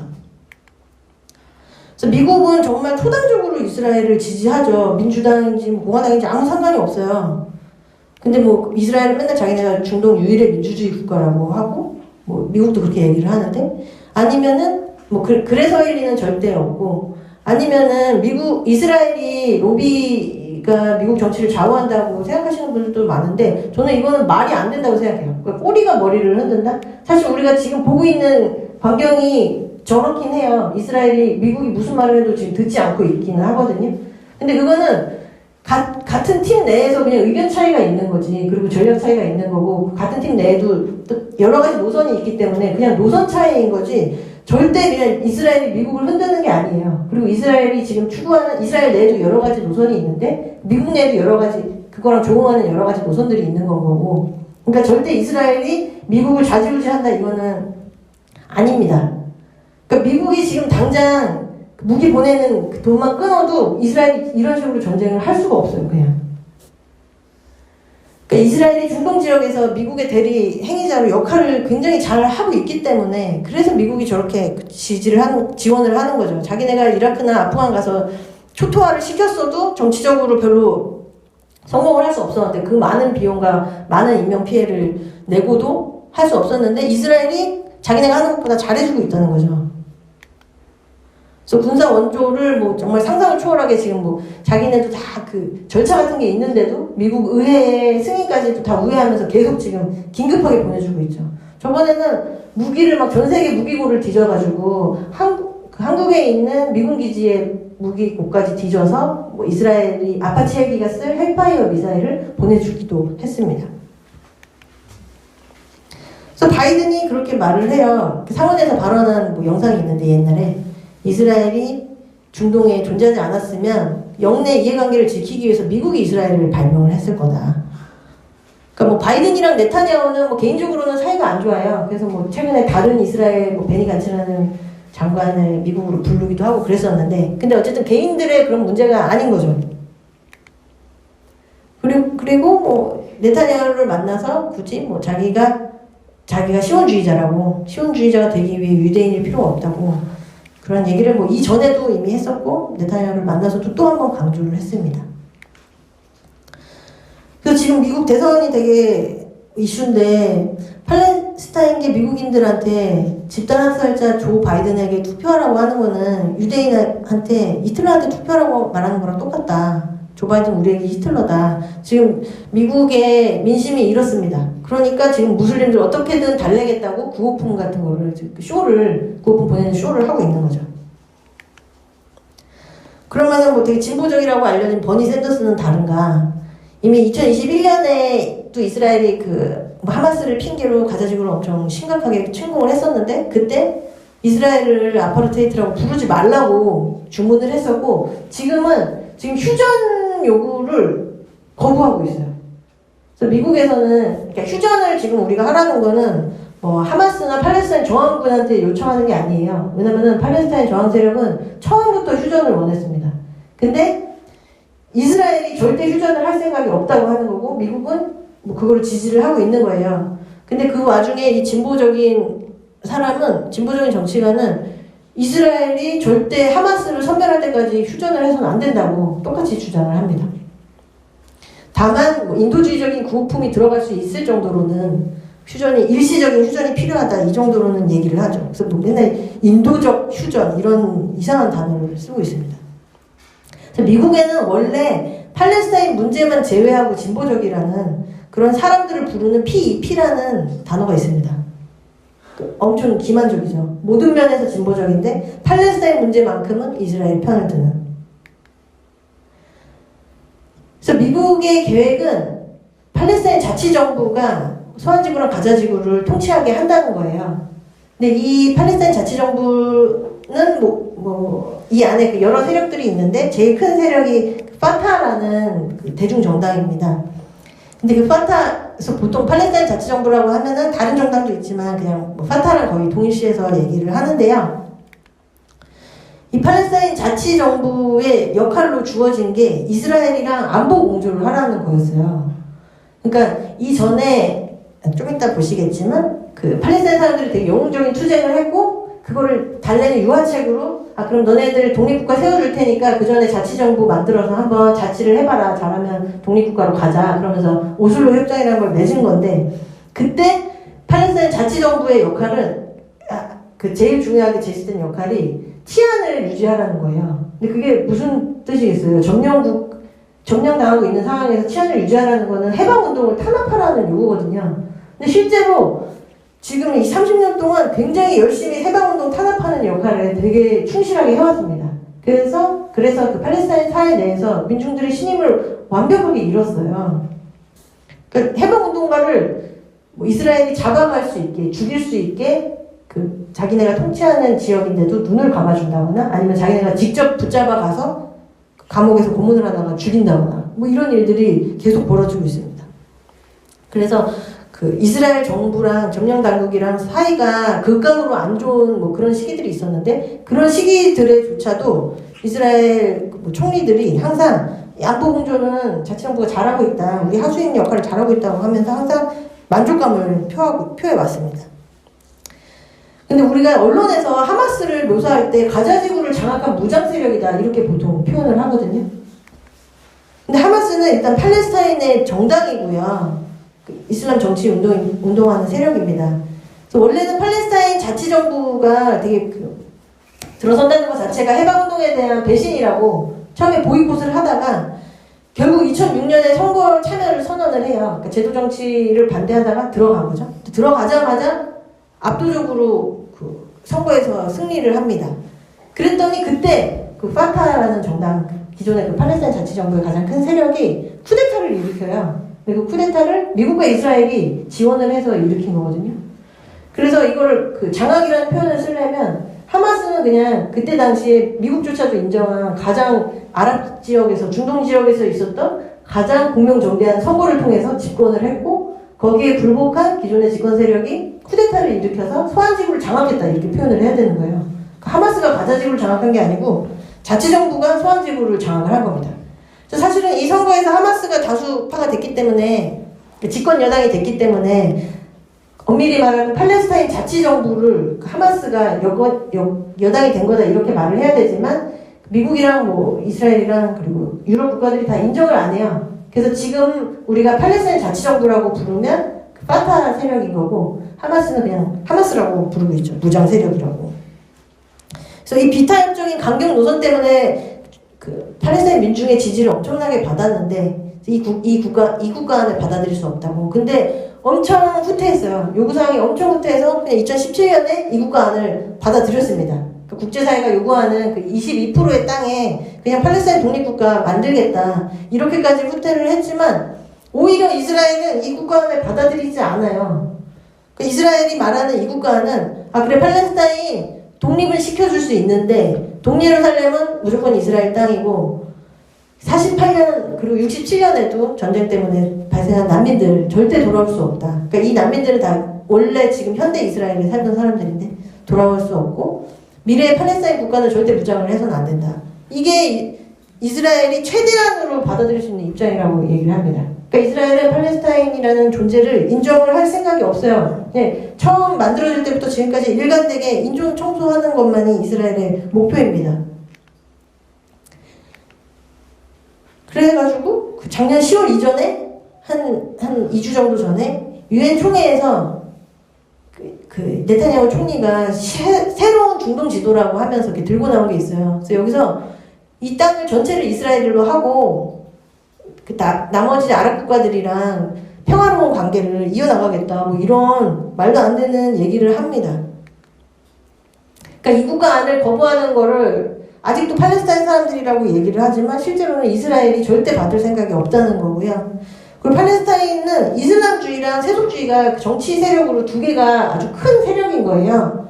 근데 우리는 한국에 있는 사람들 다 세속주의자잖아요. 누가 뭐 그 종교에 기반한 국가를 만들어야 된다는 그 정치 세력이 유의미한 세력이 없잖아요. 근데 팔레스타인은 이 아이디어 자체는 되게 자연스러운 생각이에요. 우리하고는 되게 다른데 여기는 그 이슬람이 만약에 우리가 뭐 삶이 곧 정치라고 한다면 그 이슬람 그 신자들이 엄청 자기의 삶 자체를 되게 종교적으로 살거든요. 그래서 만약에 저분들이 자신들이 그런 그 팔레스타인이 독립국가인데 근데 그게 이슬람 국가였으면 좋겠다 그런다면 뭐 본인들이 그렇게 선택을 할 수 있는 일인 거죠. 근데 그 2003년에 이라크 침공하고 뭐 그전에 아프가니스탄 침공하고 그러면서 미국은 야만대 그 문명의 싸움이다 이렇게 프레임을 만들었고 지금 한국에 사는 사람들조차도 이슬람이나 이슬람주의에 대해서 잘 모르면서도 그게 되게 야만적이라고 많이 생각을 하더라고요. 그래서 이슬람주의가 테러고 야만이고 그러니까 되게 손쉽게 ISIS 같은 그 중동 지역에 정말 그 테러를 자행하던 그런 국가랑 이슬람주의는 다 똑같다 이렇게 한국 사람들조차도 많이 생각을 하시더라고요. 근데 팔레스타인 내에서 하마스나 그리고 이슬람 지하들 하마스보다 더 깨끗해서 사람들의 정말 민중의 지지를 엄청 많이 받는 그룹인데 이런 이슬람주의 세력들이 있고 좌파나 민족주의자 그 세력들 세속주의자 세력들이 있습니다. 되게 다양한 스펙트럼이 있어요. 그리고 그 산하에 다 각자 각 정당이 군사 조직을 가지고 있고요. 왜냐면은 팔레스타인은 국가로 성립이 되지 못했기 때문에 단일한 국군이 존재할 수 없고 그래서 우리 조상들이 했던 것처럼 각자가 산하에 무장 조직을 가지고 있습니다. 그러니까 하마스만 마치 무장 세력이라고 말하는 게 정말 너무 이상한 거죠. 그래서 절대 이슬람주의는 이슬람 극단주의랑 같은 말이 아니고요. 하마스는 민족 해방 운동의 그런 그 맥락에서 1987년에 되게 뒤늦게 생겨난 조직이고 그전에는 뭐 팔레스타인은 되게 세속주의자들의 정치적으로 영향력이 컸었고 절대 IS 같은 존재랑 같지 않습니다. 근데 이 IS랑 똑같다는 게 지금 이 순간까지도 미국이랑 이스라엘의 기본 전략이에요. 그러니까 IS가 행하는 끔찍한 뭐 사람 목 참수하고 무슨 여성들 끌고 가서 강간하고 시신으로 돌려보내고 이런 정말 극악무도한 행위를 했던 놈들이 이슬람주의를 표방했기 때문에 걔네들이 하마스랑 똑같다라고 지금까지도 계속 가장 중요한 논리로 그걸 쓰고 있거든요. 근데 완전히 날조입니다. 하마스하고 IS는 심지어 서로 적대예요. 서로 죽고 죽이는 관계예요. IS가 봤을 때 하마스는 이슬람주의자들도 아니고 뭐라고 그러더라? 그 비신자라고 되게 폄하하는 표현이 있는데 그래서 너희들은 이슬람주의자도 아니라고 하면서 하마스를 막 죽이거든요. 그래서 하마스도 거기에 대응해서 같이 죽이죠. 오히려 지금 이런 이슬람 극단주의 세력이랑 IS랑 비슷한 세력이 있다면 그거는 지금 이스라엘에 집단 학살을 하고 있는 그 정당들입니다. 근데 지금 미국도 그렇고 지금 최근 상황을 분석하면서 계속 이스라엘이 계속 그 전에 없을 정도로 극우화되었고 지금이 역대 최고로 극우화된 정부다 이렇게 얘기를 하거든요. 근데 그것도 굳이 따지자면 맞지만 근데 그런 어떤 작은 세력들이 지금 정치 세력화해서 이 문제가 더 심화된 게 아니고 원래 지금 집권 여당이 제일 큰 당인 리쿠드 당 자체가 이미 나치 파시스트 정당이에요. 원래 자기네가 극우 세력이에요. 그래서 1947년에 엄청 끔찍한 학살을 1948년에 엄청 끔찍한 데이르 야신이란 마을에서 200명 넘는 민간인을 학살한 사건이 있었고 그거에 너무 경악을 했던 나머지 아인슈타인과 아렌트 같은 미국의 저명한 유대인들이 파시즘을 지지하지 말라고 이 리쿠드 땅에서 뭐 누가 오는데 그 사람들을 취재하지 말라고 그 사람들한테 목소리 플랫폼을 주지 말라고 뉴욕타임즈에게 서한을 보내기도 했었습니다. 그래서 다시 한번 강조하지만 팔레스타인은 이런 식민 지배에 저항을 하고 있는 것 뿐입니다. 이것은 절대 원인이 될 수 없어요. 그리고 이스라엘이 자위권을 행사하고 있고 미국이나 유럽에 갔을 때는 자위권을 좀 과도하게 사용해서 부수적인 피해가 민간인들이 살해당하고 있다 이렇게 설명을 하지만 자기가 점령하고 있는 주민을 상대로는 자위권이 그냥 국제법상 그 보수적인 기존의 국제법으로도 성립이 안 돼요. 근데도 계속 10월 7일의 사건에 대해서 자위권을 행사하고 있다 이러고 있는데, 저 아라크사 홍수작전이 시작되고 나서 가자 주민들이 무참하게 학살을 당하고 있는 와중에도 전 세계 미디어가 팔레스타인 사람들을 인터뷰할 때마다 첫 번째로 묻는 질문이 하마스를 규탄하냐였어요. 그래서 이분은 뭐 영국에 있는 아까 말한 팔레스타인 자치정부 하마스랑 굉장히 대척하고 쿠데타 일으켰을 때도 막 서로 막 사람 죽이고 그랬거든요. 그 뒤로 지금까지도 계속 반복하고 있는데, 그 팔레스타인 자치정부의 영국 대사인데, 이분한테 영국 영사인데, 이분이 이 인터뷰를 하기 직전에 가자 지구에 있는 가족들을 잃었어요. 그래서 이 인터뷰어가 가족들이 이런 거에 대해서 이렇게 안타깝다 표명을 하고 나서 바로 던지는 첫 번째 질문이 하마스를 당신은 규탄하느냐였어요. 그래서 팔레스타인 사람들은 모두가 이 질문을 받으면서 이렇게까지 우리를 비인간하는 질문에 대답할 확인을 당연히 거부하는 거죠. 팔레스타인에 여러 세력이 있기 때문에 서로, 그리고 뭐 서로 죽이기까지 하는 세력들도 있고, 그런 상황에서 당연히 하마스를 뭐 규탄하는 게 자기네한테 예전에는 어쩌면 유리한 순간들도 있었을 수 있어요. 쟤네보다 우리가 정치적으로 우위를 점해야 되니까. 근데 지금은 그런 상황이 아니거든요. 그래서 아무리 적대하는 관계에 있어도 절대 하마스를 규탄하지 않습니다. 근데 당시에 세계 연대자들은 엄청 엇갈린 태도를 보였어요. 하마스가 일단 이스라엘 시민들을 학살했다 이렇게 뉴스가 계속 나왔고, 그걸 기정사실로 믿고 있는 상황에서 연대자들이 가자 주민은 하마스랑 다르다, 하마스는 잘못했지만 가자 주민은 무고하다, 공격을 해서는 안 된다, 이런 사람들이 있었고, 하마스가 어떤 야만스러운 짓을 저질렀든지 간에 이스라엘한테 야만의 언어를 배운 거다, 지금 하마스를 규탄해서는 안 된다 하고 거부하는 세력들이 많았습니다. 저희는 뭐 당연히 두 번째 입장이고요.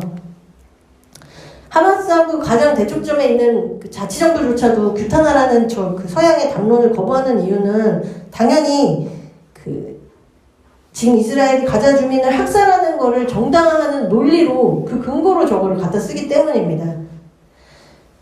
10월 7일 이후에 엄청난 거짓말이 쏟아졌어요. 정말로 저는 진짜 태어나서 뉴스를 이렇게 기억을 다 하기가 힘들 정도로 쏟아진 게 처음이었어요.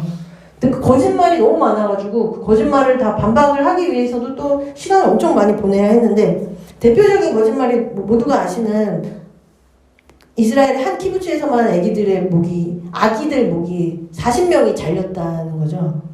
근데 10월 7일에 사망자, 한 키부츠가 아니라 모든 키부츠랑 모든 시설에서 사망한 이스라엘 아동 사망자가 36명입니다.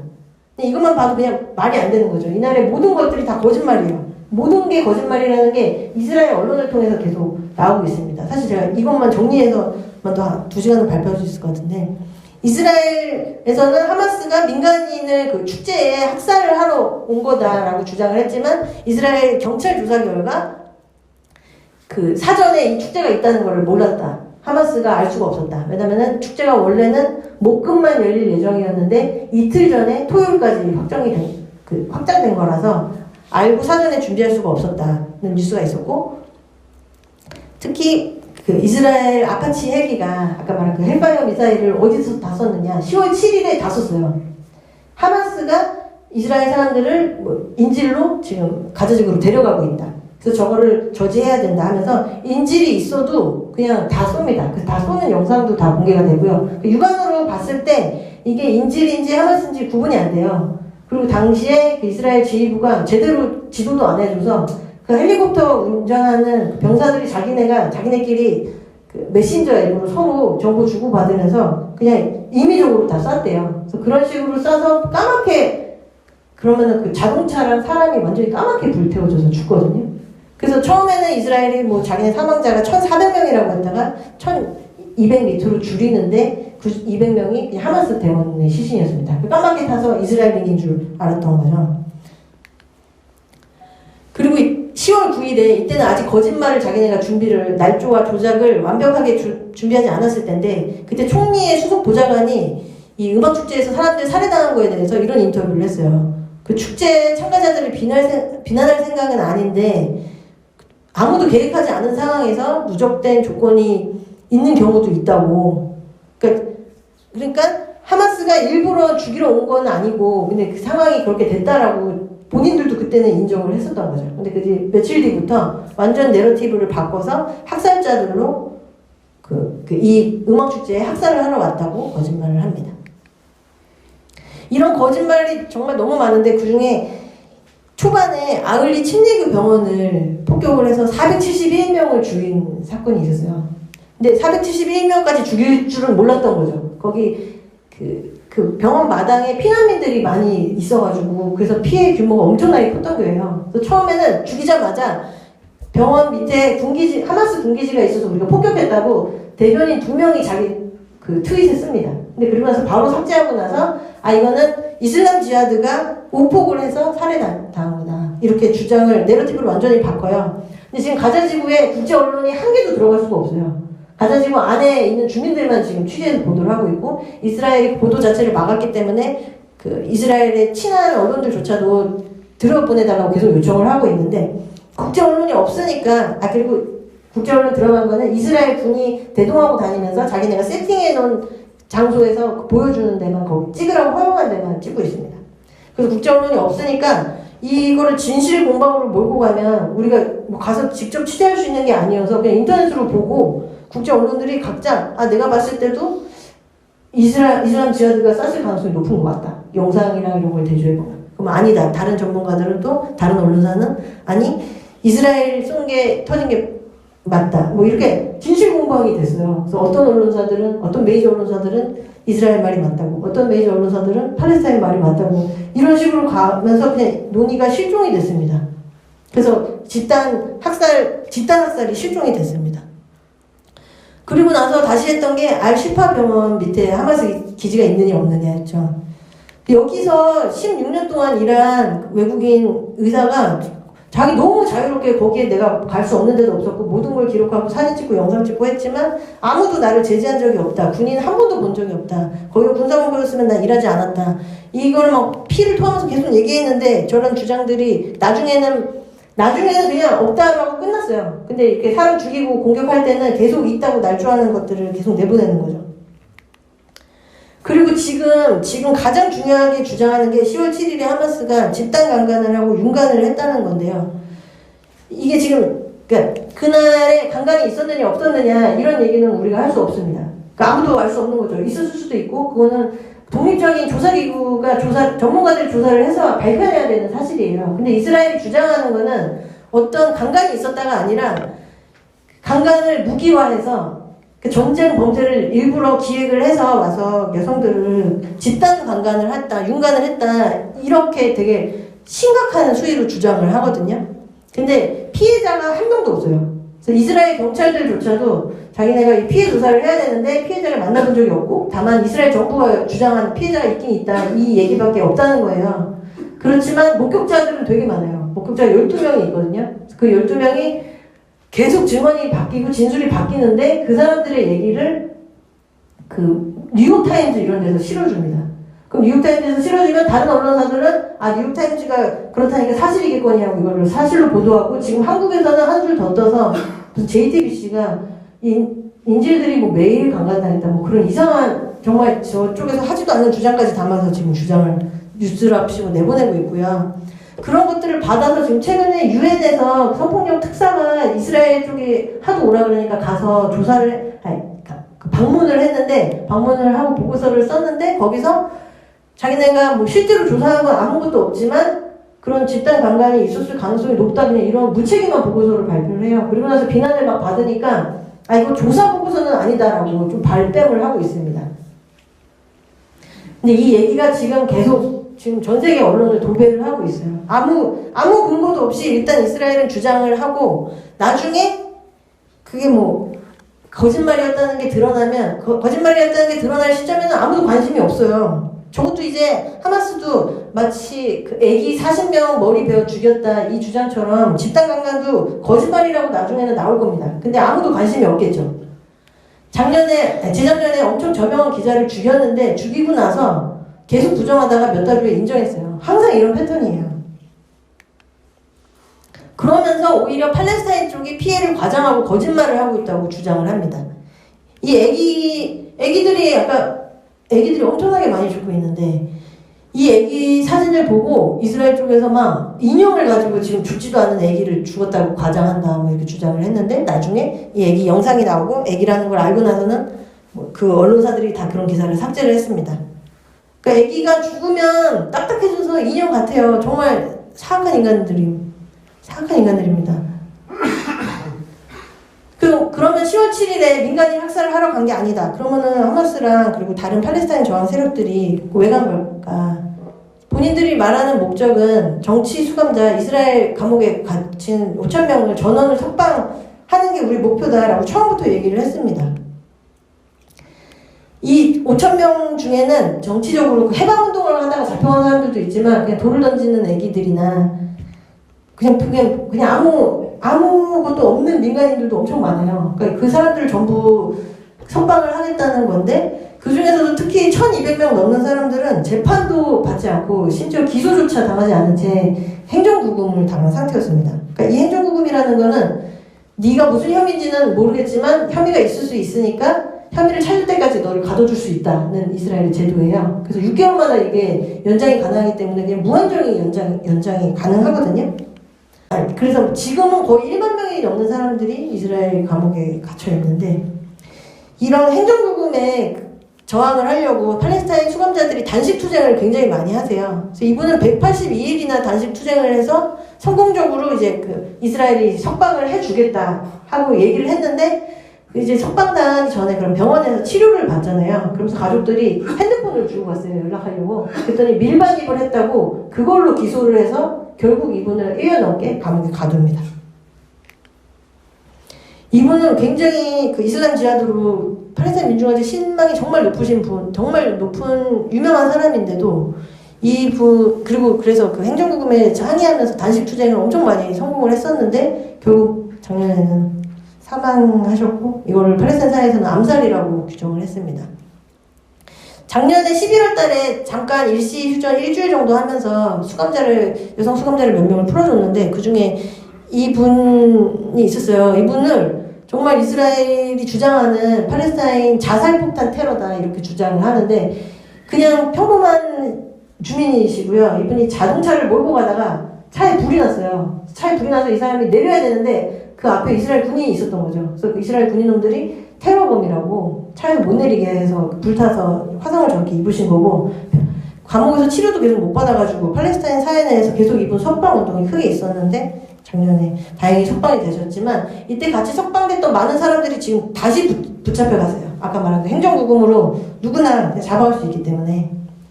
그래서 팔레스타인 민중들은 되게 그 비폭력적인 수단을 많이 사용해서 굉장히 오랫동안 열심히 싸워왔고, 아랍 지역이나 전 세계에 굉장히 귀감이 되었어요. 그래서 이런 사진, 탱크에 맞선 맨몸으로 돌을 던지는 이런 사진들이 되게 유명하죠. 이 친구는 일주일 뒤에 결국 살해당했었는데, 지금 근래에 있었던 일로 2018년에도 또 가자지구 주민들이 귀한 대행진 80%가 난민이니까 이스라엘 원래 자기네 고향으로 돌아가겠다고 그냥 국경은 아니고 이스라엘이 이미 설정해 놓은 그 경계까지 행진을 하는 비폭력 시위가 엄청 크게 있었는데, 여기 사람들을 엄청 공격했고, 이때 이스라엘의 공격 기본 원칙이 그 다리를 쏜다는 거예요. 다리를 써서 팔레스타인 사람들을 장애인으로 만들어라. 이게 이스라엘 군의 기본 지침입니다. 그래서 스포츠 선수들이 정말 많이 다리를 잘려서 직업을 잃고 꿈을 잃고 이런 다리를 잃는 것들이 되게 비일비재했는데, 지금은 그 마취제를 안 넣어주는 그 마취제 반입을 금지시키는 바람에 지금은 애기들이 다 팔다리를 하루에 10명 이상 매일 마취제 없이 팔다리를 자르고 있습니다. 팔레스타인 사람들은 저 땅에 자신들이 존재하는 것 자체가 저항이라고 얘기를 해요. 그러면서 자신들의 그 비폭력 투쟁에 전 세계에서 같이 해달라고 많이 호소를 하시는데, 그 대표적인 게 BDS 운동입니다. 그래서 BDS가 보이콧, 다이베스트먼트, 생션이라고 해서 이스라엘이 국제법을 준수하고 그 점령 지역에서 철수할 때까지 그 이스라엘을 보이콧하고, 그리고 기업 단위에서 그 점령에 공모하는 기업들의 투자 철수를 하고, 그리고 국가 차원에서 그 무기를 판매하지 않거나 경제적인 제재를 해서 이스라엘을 그 압박을 해야 된다. 이 압박을 여태까지는 계속 평화 협상을 하느니 이스라엘과 따로 만나서 얘기를 해야 된다는 그랬는데 그런 지금 70년 넘는 역사 동안 이게 그걸로는 절대 해결이 안 된다는 게 드러났죠. 그래서 팔레스타인에서는 이스라엘을 압박해서 같이 그 해방 세상을 앞당기자고 그 요청을 계속 2005년부터 해오고 계십니다. 근데 여기에는 이 비폭력 투쟁에는 하마스나 그 파타나 그냥 그런 모든 정치 세력도 다 들어있어요. 그러니까 팔레스타인 전 주민의 그 요구라고 이해하시면 되고요. 지금 가자 학살이 시작된 뒤로는 더 구체적으로 그 타겟팅들을 좀 확장을 해서 요구를 하고 있는데 원래는 되게 엄밀하게 그 타겟을 선정하거든요. 그러니까 이 이스라엘의 그 불법 군사점령과 식민화에 공모하는 데들이 너무 많기 때문에 전부 다 할 수는 없고 효과적인 전략으로 좀 몇 군데만 선정을 해서 한 개 한 개 압박을 하고 성공을 한 다음에 그 다음에 이제 또 다른 타겟을 옮겨가고 이런 식으로 해왔는데 지금 그 맥도날드, 도미노 피자, 피자헛, 버거킹, 파파존스 이런 데들이 가자지구 가서 학살 잘 하라고 이스라엘 군대에 무료로 음식을 보냈어요. 그리고 거기에 대해서 아무리 규탄을 해도 입장을 철회하지 않고 있습니다. 그래서 저런 데 대해서 저희 그 BDS 운동에서가 아니라 그냥 중동 전 지역에서 자발적인 보이콧 운동이 일어났고 그 뒤로 이 운동에서도 이 자발적인 운동을 받아서 같이 보이콧 대상으로 선정을 했고요. 여기 보시면 지금 HD 현대 보이시죠? 지금 한국 기업 중에는 제 대표적으로 그리고 사실은 JCB나 캐터필러 이런 데도 다 굴착기 판매하는 기업들인데 볼보도 지금 팔레스타인에서는 HD 현대를 제일 중요한 타겟으로 삼고 있습니다. 그래서 이 HD 현대는 사실은 저희한테 2010년, 2011년 그 정도부터 요구가 왔었어요. 그래서 저희가 몇 번이나 캠페인을 했었는데 팔레스타인 사람들 팔레스티니안 홈 디몰리션 이런 거 검색하면 부수는 사진에 현대 장비가 제일 많아요. 그러니까 현대를 제일 많이 보니까 팔레스타인 주민들도 현대를 좀 집중적으로 그 문제적이라고 생각을 많이 하시는 거죠. 현대 장비가 집을 부수는 데만 쓰이는 게 아니고 불법 그 전쟁 범죄에 상응하는 불법 정착촌을 짓는 데도 사용이 됩니다. 그래서 유엔에서는 사실 그 팔레스타인 사람들 집을 부수는 거에 대해서는 별로 관심이 없고 정착촌을 짓는 거는 불법이라고 관심이 있어요. 그래서 아까 JCB라는 영국 기업도 있는데 그 영국 기업은 같은 이유로 지금 정착촌 짓는 데 사용된다고 유엔이 공모기업 데이터베이스를 만들어서 발표를 했는데 거기에 JCB는 들어가 있는데 완전히 똑같은 HD 현대는 빠졌거든요. 그 빠진 이유를 나중에 알게 됐는데 HD 현대가 자기네 거는 정착촌에 사용되지 않는다고 거짓말을 했어요. 그 거짓 답변을 보냈고 그 답변을 받고 그 유엔에서 저 보고서 만드는 사람들이 HD 현대를 뺐는데 너무 황당한 게 그냥 검색 조금만 하면 이렇게 최근에도 사용됐다는 게 다 나오거든요. 그러니까 너무 게으르게 판단을 했던 거죠. 그래서 저희는 지금 29일에 HD 현대의 주주총회가 있습니다. 그래서 그 앞에 가서 그 현대를 규탄하는 집회를 가질 예정이고요. 이거는 2017년에도 우말 히란이라고 이거는 팔레스타인 점령지 쪽 말고 이스라엘 안에 있는 마을인데 사실은 이스라엘 내에도 팔레스타인 인구가 20%예요. 그 시민권을 가진 팔레스타인 사람이 20%나 되는데 그 사람들에 대한 억압도 정말 상상을 초월합니다. 그 아파르테이트라는 규정이 서한지구나 가자지구가 필요 없어요. 그냥 이스라엘 안에서 하는 것만 봐도 아파르테이트 국가입니다. 근데 거기서 그 네개도 사막 거기에 있는 마을 하나를 통째로 파괴를 해서 거기에 있는 마을 주민들이 HD 현대 보이콧을 해달라고 그때 당시에도 요청을 하셔서 같이 보이콧을 운동을 조금 했었고요. 작년에 사실은 이렇게 가자지구에 들어가서 이스라엘이 집단 학살을 하기 전에는 팔레스타인에서 제일 중요한 마을이 마사페르 야타라는 데였어요. 왜냐면 여기 뭐 주민이 1200명 정도가 되게 넓은 지역에 살고 계신데 그 마을 전체를 이스라엘이 부수겠다고 군사 훈련하는 데 쓰겠다고 대법원에서 그렇게 써도 된다고 확정 판결이 작년에 났고 거기 마을을 부수는데 HD 현대 기계들이 쓰여가지고 그거 반대하는 그러니까 이스라엘이 1948년 들어서면서 자행했던 인종청소 이후로 단일 규모로는 최대 규모의 인종청소다 하고 여기가 제일 국제 그 연대자들의 주목을 받았던 마을인데 지금은 뭐 가자지구에서 인종청소를 가장 심각하게 하고 있죠. 그리고 지금 현재 또 BDS 운동에서 보이콧 조직해달라고 가장 강하게 요청하는 데가 그 쉐브론이라는 데예요. 여기가 그 지중해에 있는 가자지구 천연 자원을 무단으로 수탈해 가고 있거든요. 이스라엘한테 당연히 뭐 라이선스를 받아서 돈을 내고. 그래서 한국은 GS 칼텍스더라고요. 그래서 GS 칼텍스가 GS 자본이 절반이고 쉐브론 자본이 절반입니다. 그래서 적법한 보이콧 타겟입니다.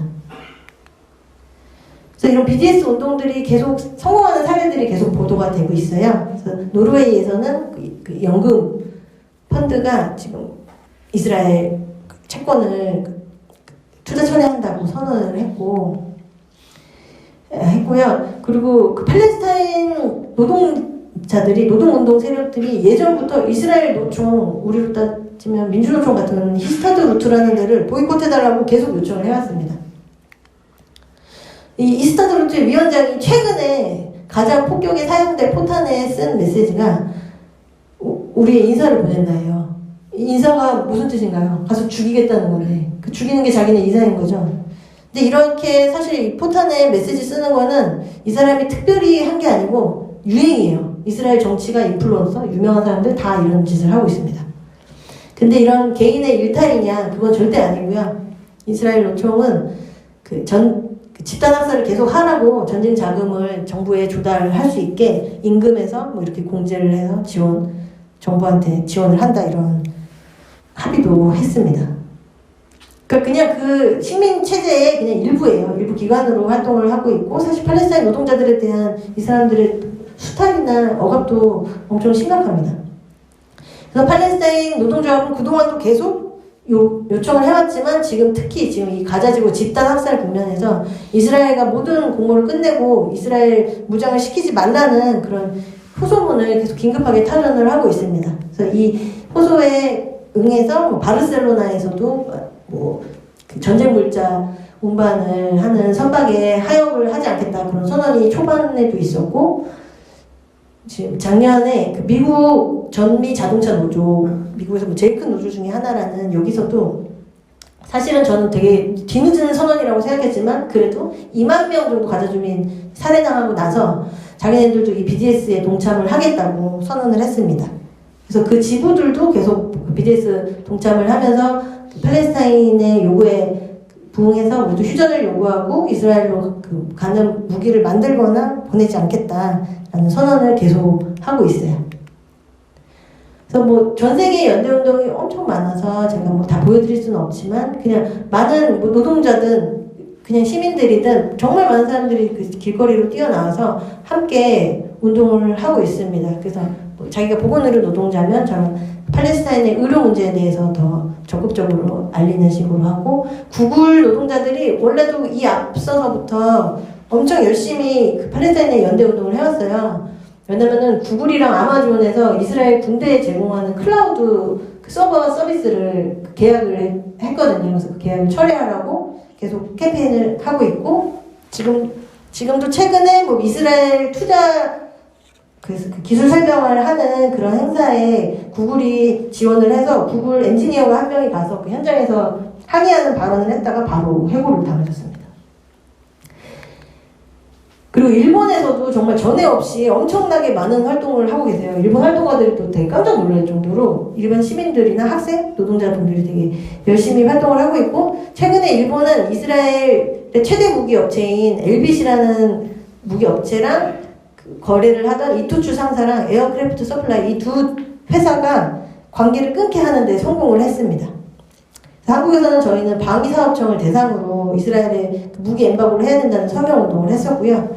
그리고 또 예멘이 홍해를 봉쇄하는 바람에 뭐 이스라엘한테 되게 중요한 다른 루트가 인도였는데 인도에서도 수상운송노동자연맹이 이스라엘 보이콧을 선언을 하셨습니다. 그래서 한국에서도 계속 많은 연대 노력들이 있어요. 그래서 저희는 뭐 HD 현대 노동자들도 만나고 왔었고 앞으로도 계속 연대를 해가기로 했고요. 그리고 미국에서는 노드돌이라는 단체가 있고 이 노드돌만이 아니라 그 코리아 디아스포라들이 엄청 팔레스타인 운동을 열심히 하시거든요. 그러면서 이분들이 한국에 와가지고 저희랑도 많이 만나고 아니면은 그냥 온라인으로도 발표를 요청하셔서 저희 활동가가 발표를 하기도 하고 그랬어요.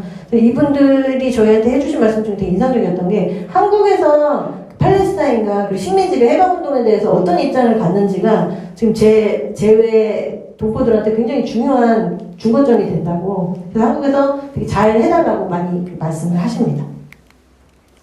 그래서 지금 저희 팔레스타인 평화연대만이 아니라 지금은 167개 단체가 긴급행동을 꾸려서 격주로 이스라엘 대사관 앞에서 주말에 집회를 하고 있고요. 그리고 매일 대사관 앞에서 1인 시위를 하고 있습니다. 그래서 지금 집회가 16일 토요일 오후 3시에도 있으니까 가능하시면 많이 와주셨으면 합니다. 그리고 1인 시위도 신청을 하시면 누구나 하실 수 있으니까 한번 관심 있으시면 말씀 주시고요. 이스라엘은 점령군이 자기네 공식 계정에서 대놓고 이렇게 말을 해요. 이스라엘 편이거나 테러리즘 편이거나 둘 중 하나라고. 그러니까 자기네 편을 안 들면 무조건 테러리즘의 편이라는 거죠. 근데 저희는 심지어 팔레스타인 편도 아니에요. 팔레스타인이 아니라 정의와 해방의 편이고, 정의와 해방의 편에 팔레스타인이 있기 때문에 저희가 같이 함께 하는 겁니다. 근데 이 운동에서 되게 중요한 원칙이 팔레스타인 사람들이 이 운동을 이끈다는 거거든요. 근데 많은 연대자들이, 특히 백인 연대자들이 그걸 착각을 하고 자기네가 이 사람들을 지도하고 더 좋은 방향으로 이 사람들을 끌고 갈 수 있다고 많이 착각을 하는데, 우리 연대자들이 해야 되는 일은 해방을 위한 결정이 가능하도록 그런 조건을 같이 만드는 거고, 팔레스타인 민족의 미래는 그 사람들이 스스로 결정을 해야 됩니다. 그래서 그 조건을 만드는 운동을 같이 함께 해주셨으면 좋겠고, 특히 제가 지금 여태까지 집회를 하거나 사람들이 쓴 글을 읽을 때 한국 사람들이 많이 인용하는 게 다 유대인들이에요. 팔레스타인의 해방에 대해서 얘기를 하지만 우리는 팔레스타인 사람들에 대해서 너무 모르는 거예요. 그래서 내가 인용할 수 있는 사람이 없는 거죠. 그런데 팔레스타인 사람들이 그래서 계속 그런 어떤 진보적인 유대인이나 팔레스타인 대의에 동참하는 이스라엘인이 아니라 팔레스타인 사람들이랑 얘기해달라고, 우리 목소리를 퍼뜨려달라고 계속 요구를 하십니다. 그래서 팔레스타인 문제가 우리하고 왜 연결이 돼 있느냐. 지금 남아공에서 그 유명한 넬슨 만델라 전 대통령이 팔레스타인이 해방되지 않으면 우리의 해방은, 남아공의 해방은 불완전하다. 어떤 사람들이 이렇게 집단 학살을 상식적으로 당하고 있고 언제든지 다시 집단 학살을 당할 수 있는 상황에서 어떻게 우리만 자유로울 수 있겠습니까? 그래서 우리의 해방과 우리의 자유는 연결돼 있고, 이 문제가 너무 오래되기 때문에 해결되지 않는 게 아닌가라는 그런 회의적인 생각을 가지신 분들도 아무 소용없는 거 아닌가 이렇게 생각하는 분들도 계시지만, 팔레스타인 활동가가 이렇게 말씀하셨어요. 본인도 남아프리카 공화국 아파르타이드 철폐 운동에 연대를 했는데 이게 철폐될 때까지, 그 직전까지 아무도 몰랐다고. 그러니까 이 날이 그냥 빨리 오도록 우리가 열심히 해야 되는 거지, 이게 불가능한 일이 절대 아니라는 걸 강조를 드리고 싶습니다. 그래서 이스라엘의 팔레스타인 군사점령과 아파르테이드 식민 지배가 끝나는 길에 여러분이 앞으로도, 오늘만이 아니라 앞으로도 함께 해주시기를 소를 드리고, 마지막으로 지금 팔레스타인이 라마단이라고 이슬람 최대 명절이에요. 명절이 지금 시작이 됐는데 오히려 이스라엘은 이 라마단 기간에 더 많은 사람을 죽이겠다고 선언을 하고 있습니다. 그래서 지금이야말로 더더욱 더 많은 눈이 우리 팔레스타인에, 특히 가자 지구에, 그리고 라파, 특히 지상군이 들어가겠다고 지금 예고하고 있는 지역에 필요합니다. 그래서 앞으로도 많은 연대와 관심을 부탁드리겠습니다. 감사합니다. 많이들 궁금해 하시더라고요. 그리고 실제로 궁금해하는 게 너무 자연스러운 일인데, 지금 미국이 얘기하는 거는, 그러니까 미국이 트럼프조차도 어쨌든 팔레스타인의 거의 모든 주권을 빼앗은 형태로라도 어쨌든 독립국가를 만들어주겠다는 거였고, 지금 바이든이 추진하고 있는 것도 비슷하거든요. 그리고 근데 이스라엘은 지금 그것조차도 받아들이지 않겠다는 거고요. 그러면은 지금 기존의 그 국제사회가 그럼에도 불구하고 유지하는 이 국가는 과연 팔레스타인이라는 국가가 있고 이스라엘이라는 국가가 있고 두 개가 공존하는 게 가능하겠느냐 하면 이거는 진짜 파산이죠. 불가능합니다. 그러면 어떤 미래가 가능할까?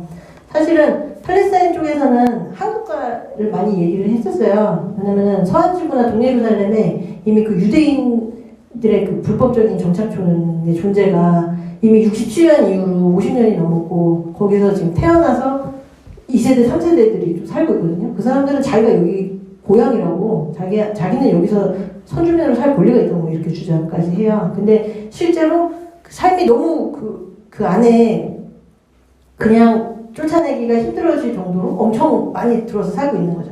그리고 그거랑 상관없이 이스라엘 안에도 팔레스타인 사람들이 많고, 그리고 또 난민들이 사실 제일 중요한데, 난민들이 돌아올 수 있어야 되는데 그분들이 돌아온다는 거는 자기 고향 땅이나 이스라엘, 현대 이스라엘 안에 있기 때문에 거기로 돌아와야 되기 때문에 그래서 그렇게 땅을 그렇게 굳이 구분하지 않고 한 국가를 만들거나 아니면은 땅을 구분을 하되 서한지구에서 살고 싶은 유대인이 있으면은 그 사람들한테도 시민권을 주고 이스라엘에 살고 싶은 팔레스타인 사람이 있으면 그 사람한테 시민권을 주고 그냥 그런 식으로 각자 국가지만 평등하게 살 수 있게 하자 뭐 이런 아이디어들도 있어요. 근데 지금은 모든 논의가 사실은 무의미합니다. 사실 어떻게 될지 아무도 모르겠고 지금은 사실은 너무 암울하죠. 근데 저는 1국가, 2국가 뭐 이런 논의보다 사실 저희가 지금 최근에 질베르 아슈카르라는 중동 문제 연구하는 중동 출신 학자가 쓴 이스라엘의 가자 학살이라는 책을 번역을 해서 냈는데 그분이 이 책 말고 다른 데서 얘기한 게 저는 되게 흥미로웠어요. 그분이 왜 꼭 서한지구 가자지구 이스라엘이어야 되느냐, 요르단까지 합쳐서 더 큰 해방된 사회를 상상할 수 있지 않느냐 그런 얘기를 하시거든요. 그러니까 사실은 예전에도 서한지구에서도 예전에 투표를 여론조사 같은 거를 하면 서한지구랑 요르단이 같은 국가가 돼야 된다고 이렇게 생각하는 사람들도 있어요. 왜냐면은 요르단 시민의 절반 이상이 팔레스타인계예요. 그리고 뭐 서한지구를 67년에 이스라엘이 점령하기 전까지는 요르단이 통치를 했기 때문에 서한지구에 많은 사람들이 요르단 여권을 가지고 있거든요. 그래서 요르단 쪽에는 되게 친연성이 있기도 하고 그리고 요르단 자체가 되게 부패한 왕정이기 때문에 요르단인들이 맞이할 해방이랑 팔레스타인들이 맞이할 해방이 연결돼 있다는 생각은 이미 예전부터 팔레스타인 해방 운동이 해왔었고 실제로 요르단 왕정에 맞서서 싸움도 많이 했었습니다. 그래서 그런 미래의 가능성은 되게 여러 가지가 있을 것 같아요. 일단 땅굴은 당연히 보안의 문제가 있기 때문에 땅굴에 대해서 막 전면적으로 알려주고 그런 건 아니에요. 근데 2007년에 이스라엘이 그러니까 2006년에 하마스가 집권을 했고 거기에 대한 징벌로 이스라엘이 2007년부터 가자지구를 전면적으로 봉쇄를 했는데요. 그러니까 물자가 안 들어오니까 팔레스타인 주민들이 자구책으로 터널을 밑에 파기 시작한 거예요. 그래서 그게 이집트 쪽으로 연결되어 있는 거고 그 터널 중에 그냥 민간이 판 것도 있고 군사용으로 판 것도 있는 거죠. 근데 이스라엘은 뭐 그런 구분이 없는 거고 그리고 지금은 터널에다가 바닷물을 넣어서 사람들을 죽이고 있는데 사실은 이스라엘이 지금 터널에다가 물을 넣어가지고 죽이고 터널 파괴하는 게 되게 문제적인데 사실은 이집트가 한참 전부터 해오던 일이에요. 그러니까 땅굴이 이집트 쪽으로 연결이 되니까 이집트가 사실은 친미 국가라고 그랬잖아요. 이집트가 이스라엘에 엄청 협조를 하고 가자 주민들을 탄압하는 핵심 세력 중에 하나입니다. 근데 아무튼 그래서 터널 상황이라고 그랬으면 터널이 파괴되는 상황이 궁금하신 건가요? 터널이 되게 여러 가지가 있어가지고 터널마다 다른데 어떤 터널은 그렇게 긴 것도 있겠고 제가 500km까지는 모르겠는데 근데 어떤 터널들은 뭐 자동차가 들어올 정도로 넓은 곳들도 있고 왜냐면 자동차도 밀수를 해야 되기 때문에 모든 건설 자재 같은 거를 반입을 안 시켜줘서 다 밀수를 해야 되거든요.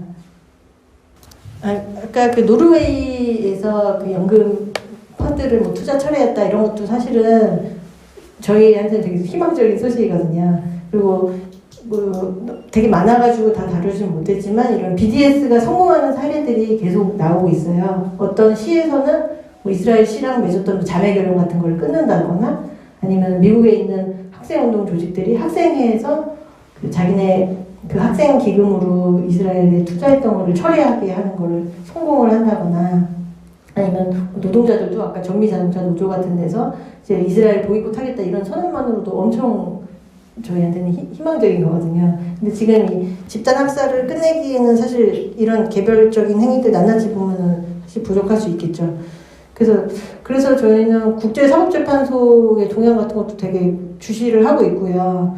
국제형사재판소에도 원래는 팔레스타인에서 계속 요청을 계속 했어요. 전쟁 범죄자들 다 기소를 해달라고. 근데 이것도 또 암울한 얘기인데 ICC 검사장 자체가 굉장히 이스라엘 편향적인 인물이어서 사실 기대할 수 있는 게 없고 오히려 팔레스타인에서는 검사장 해고하라는 운동까지 하고 있거든요.